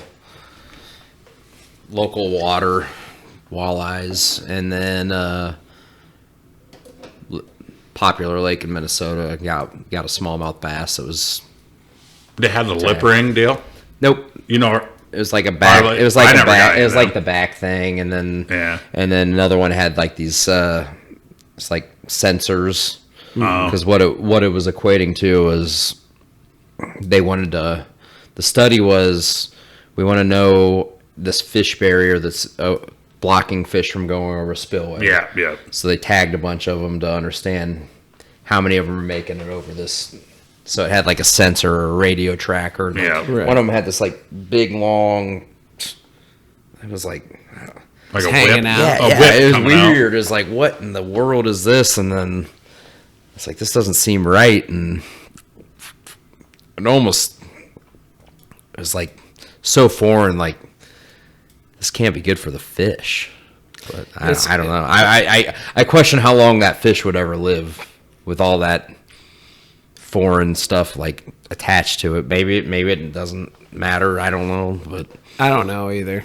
But I'm a science guy. Have you I caught put any? my faith in the science. Which is kind of a funny statement, I guess. If you think trust about the it. science is the most anti-science thing you could ever say, right? Well, I said faith in science. Yeah, there's no faith in science, I think. right? Yeah. Well, no, but there's correlations you find, and the bottom line is, we caught tagged fish because of this study, and the bottom line for me is if I feel like I'm an expert in something, or not an expert, but just very knowledgeable in something, I will put an opinion towards it. Mm-hmm. But when it comes to fish biology and management of fisheries, I assume that the people running the show know more than me, and I'm going to give them the benefit of the doubt. Will I question what they're doing? Sure. But I'm going to give them the benefit of the doubt. So as far as determining if that fish is going to live or not live, I'm going to assume that it will. Otherwise, they wouldn't have done it. Because I'm not going to take the time to go. Well, and why would they take the time of doing that? Well, I'm talking about long term. Like, I'm not saying it won't. Oh, you're talking about will it grow to be an adult fish? There's a difference between will it live a year versus will it live to be multiple years. And are they taking years off that fish's I don't know. life? I don't know. It's just a question. I understand where you're coming I'm not from. that worried about it. Like in the whole grand scheme of things of what they're doing, it's not that big of a deal. They're trying to understand a correlation. That's like a big thing, though. That's a good and point. as you and I know hadn't about that body of considered. water is they did figure out that yes, the barrier was effective. Yes, we did put it in another reservoir that had the same issue, and it's effective up there, closer to your home territory, and It's not Well, not anymore, but It never was. I'm Never from was. God's country.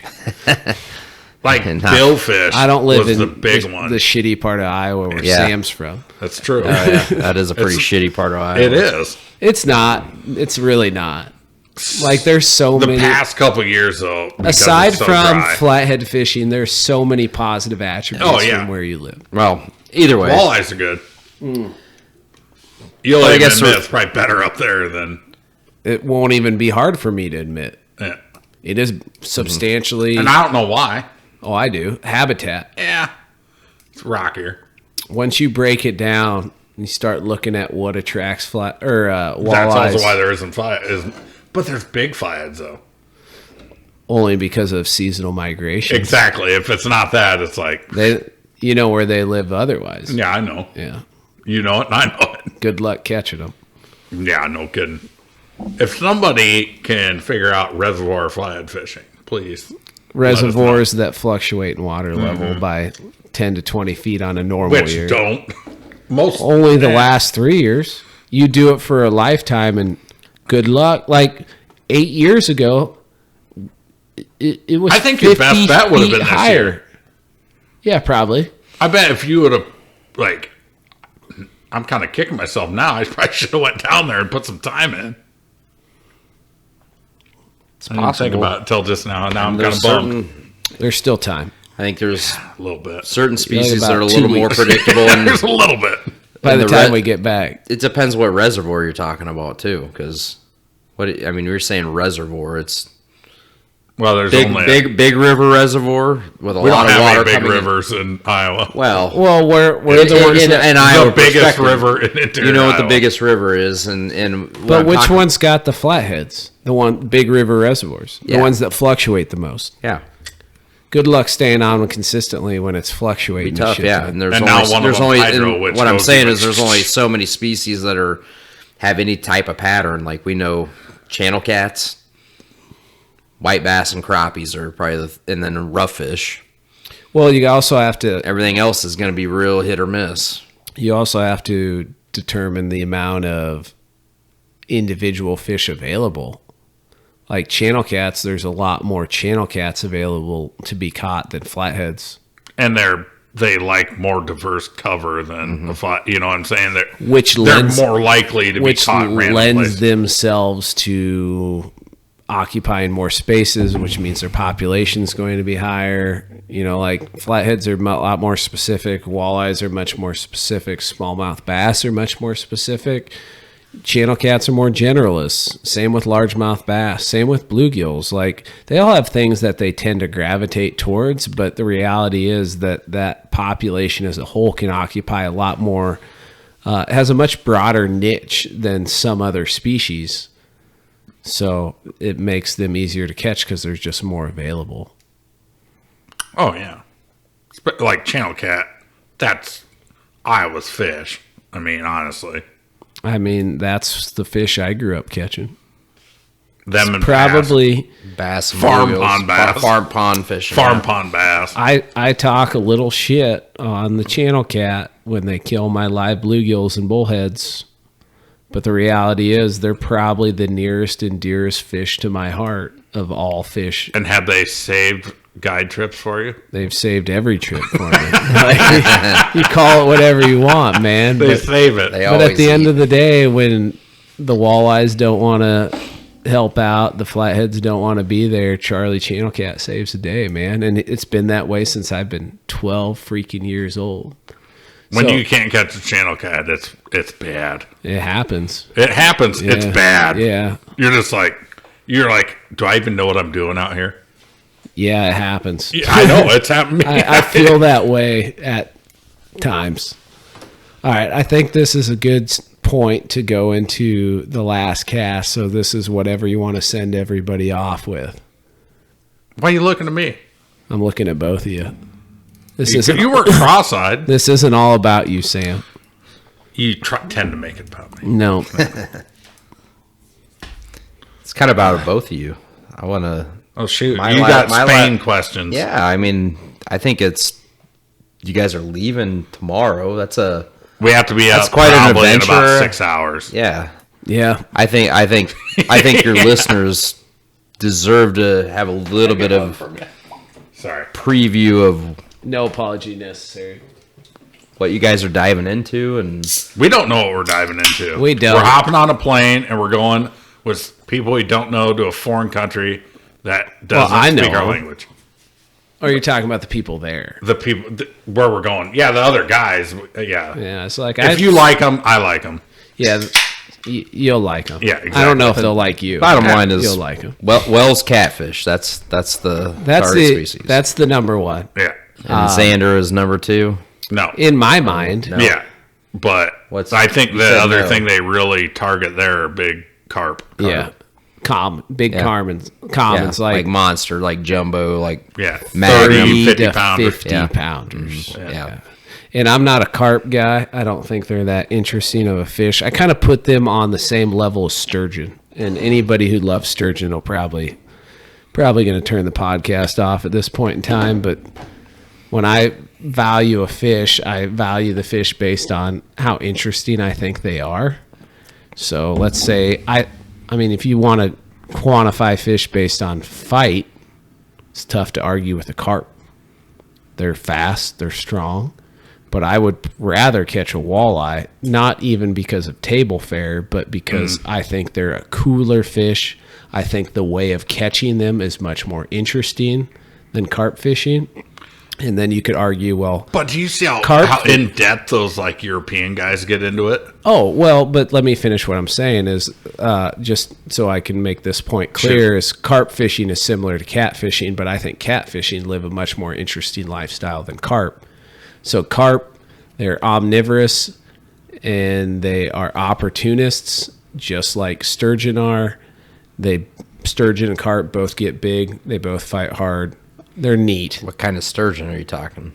Any of them. Even a big white sturgeon that gets That'd be pretty cool. It'd be cool, but if you said you could go flathead fishing or fish for white sturgeon, I'm going flathead fishing. I'd have to go. I had never done it, so I'd have to go. I would go, but if you said you could only do one or the other, you If I had kind to- of I've never done one, so I broke don't my know. heart because I was always thinking like that's one like Columbia River or Snake River, and I think it'd be awesome. I'd go And do they're- I it. liked what and I'm your gonna tell you buddy right did, now, they're Thai. Where he just catch them in amazing, that creek. amazing table That was fare. pretty cool. If you can catch one that's legal, white sturgeon is delicious. If You've had it? I have.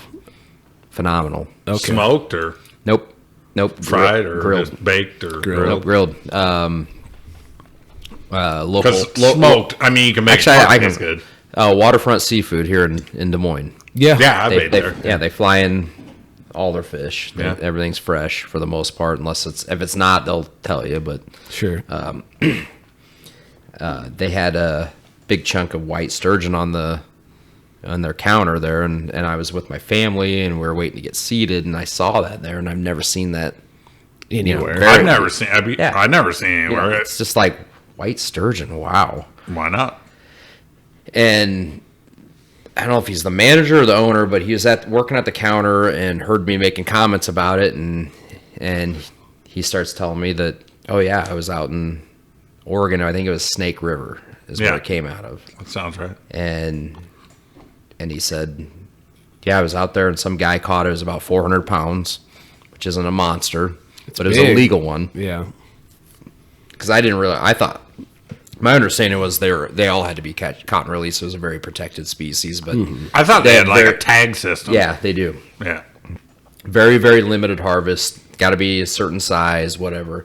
This one's legal. He brought it back, and the guy just happened to be there, the guy, manager or owner of Waterfront, and bought this fish off him. This guy that brought it in and said, hell, I'll buy it off you. I don't know, whatever he paid for it. Immediately had it dressed, put on ice, and flown back to Des Moines. And they got back to Des Moines, and they had this whole fish. And he's like, "Yeah." Then we had to, start Steak it, yeah. breaking it down and everything. And I said, "Can I order it on the menu?" And he's like, "Yeah."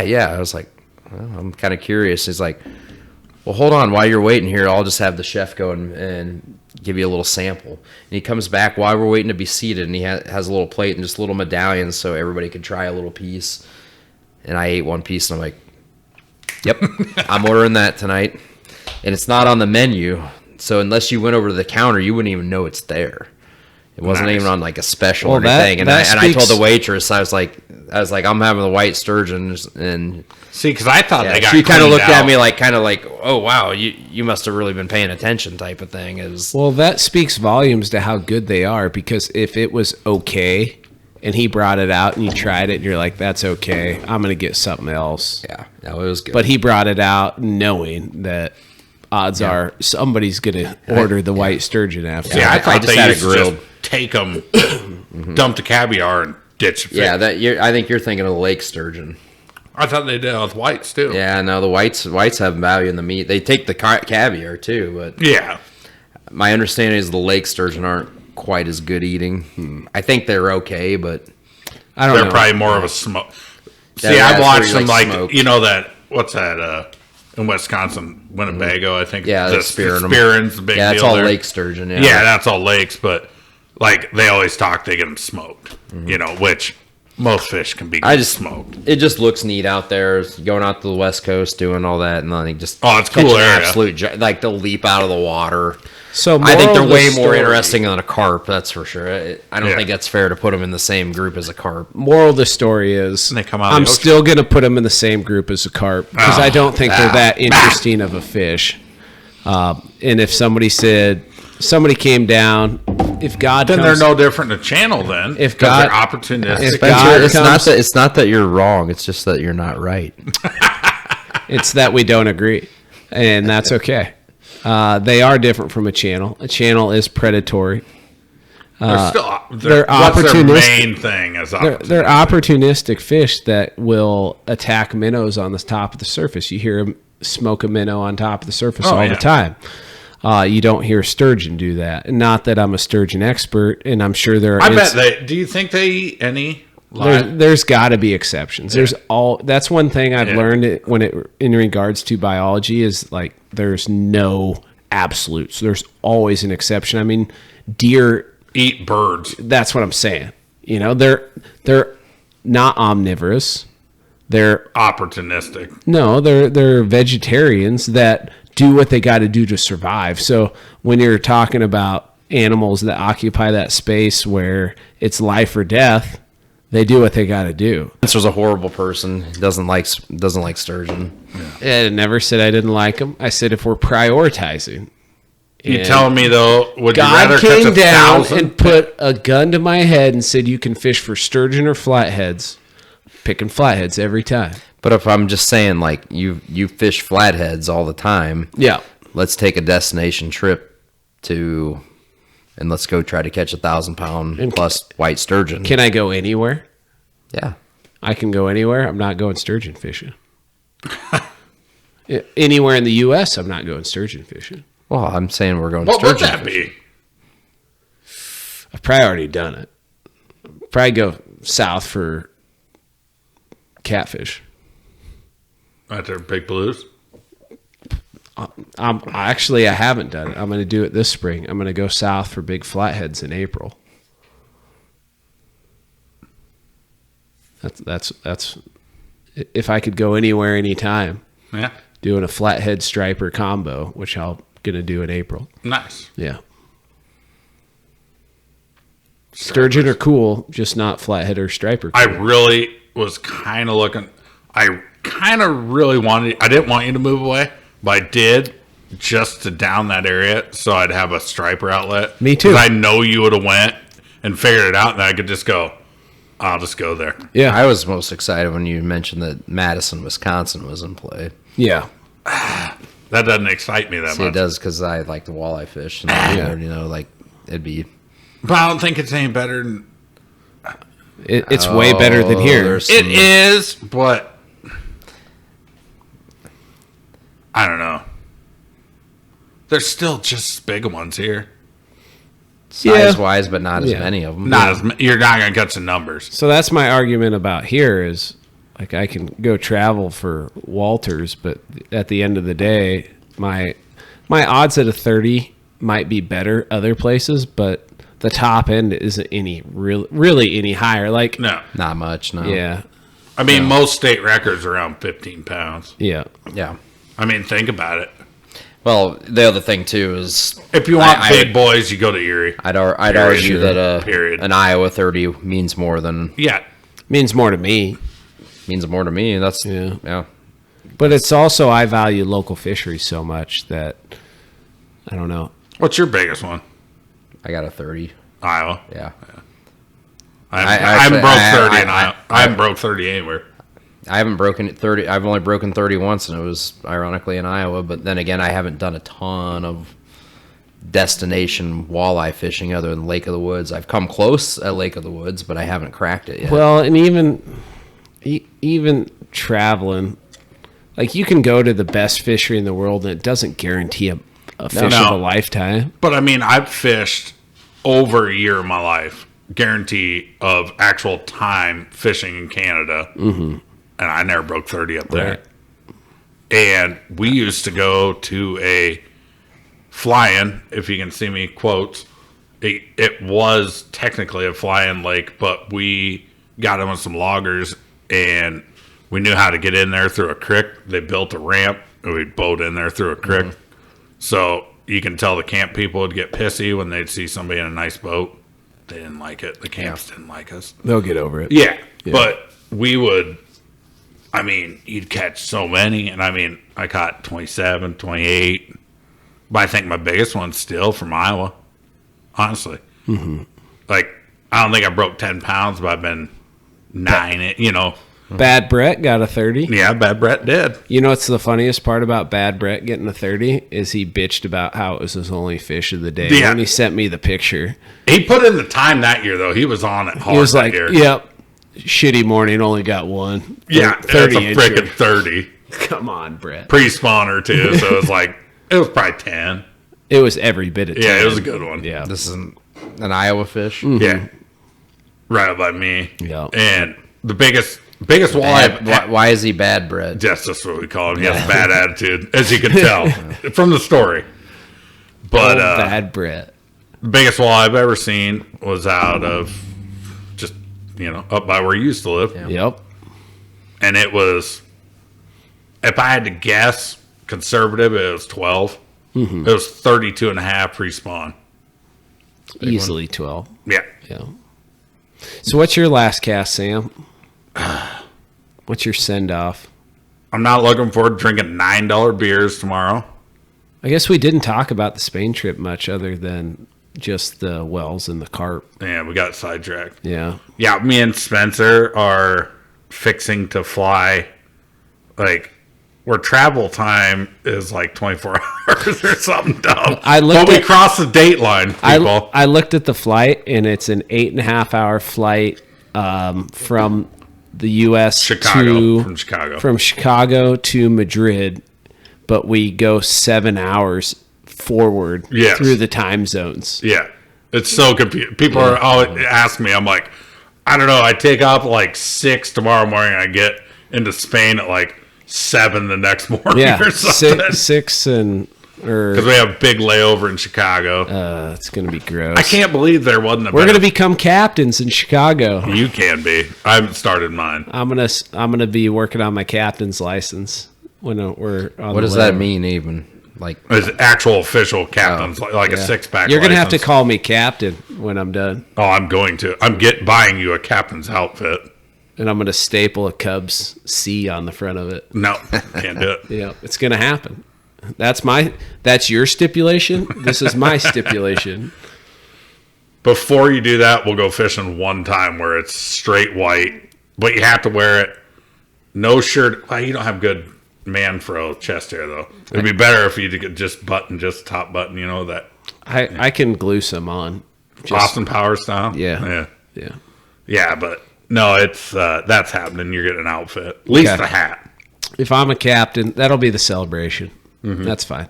Yeah, we'll do that. But yeah, my last cast. Oh, actually, I was gonna. We'll talk about it tomorrow more. But I'm probably getting a jet, and I want to figure out if I want to go inboard or if I want to go tiller. It just depends on how big of one you want to get. I'm probably going 18.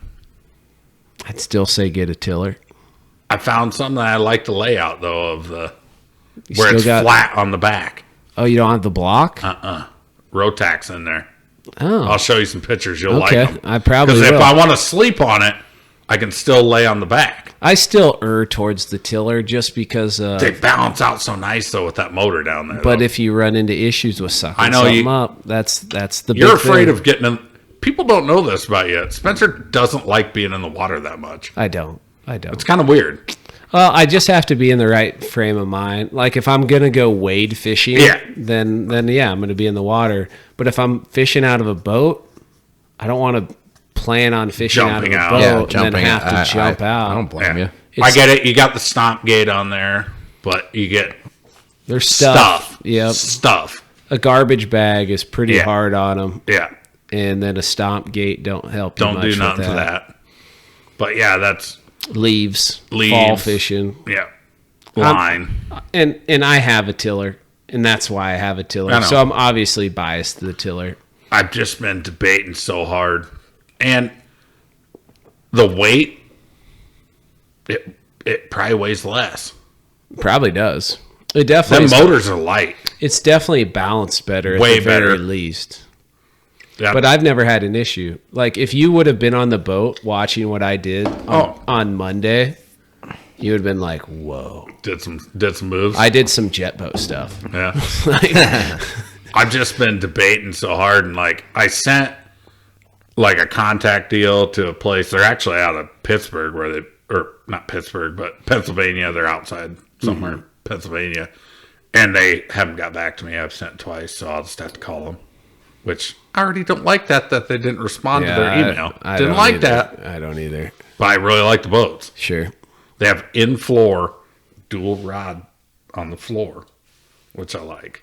I've never seen that. It's nice. That's intriguing. Yes, you'll like the picture. I don't know. That was one of the questions. How long is that? Because I want it 7.5 at least. Mm-hmm. But because I still got my big boat. I just sold my duck boat. Yep. And I want to sell my little boat and then just have two boats. I can still take that duck hunting if I really want to, type of deal. And you'll be able to get around anytime. Correct. Yeah. Yeah, if you're, whatever boat you buy, if it'll go through what I went through on Monday, you'll love it. Because you don't get scared, you'll be a little scared. Like, I promise.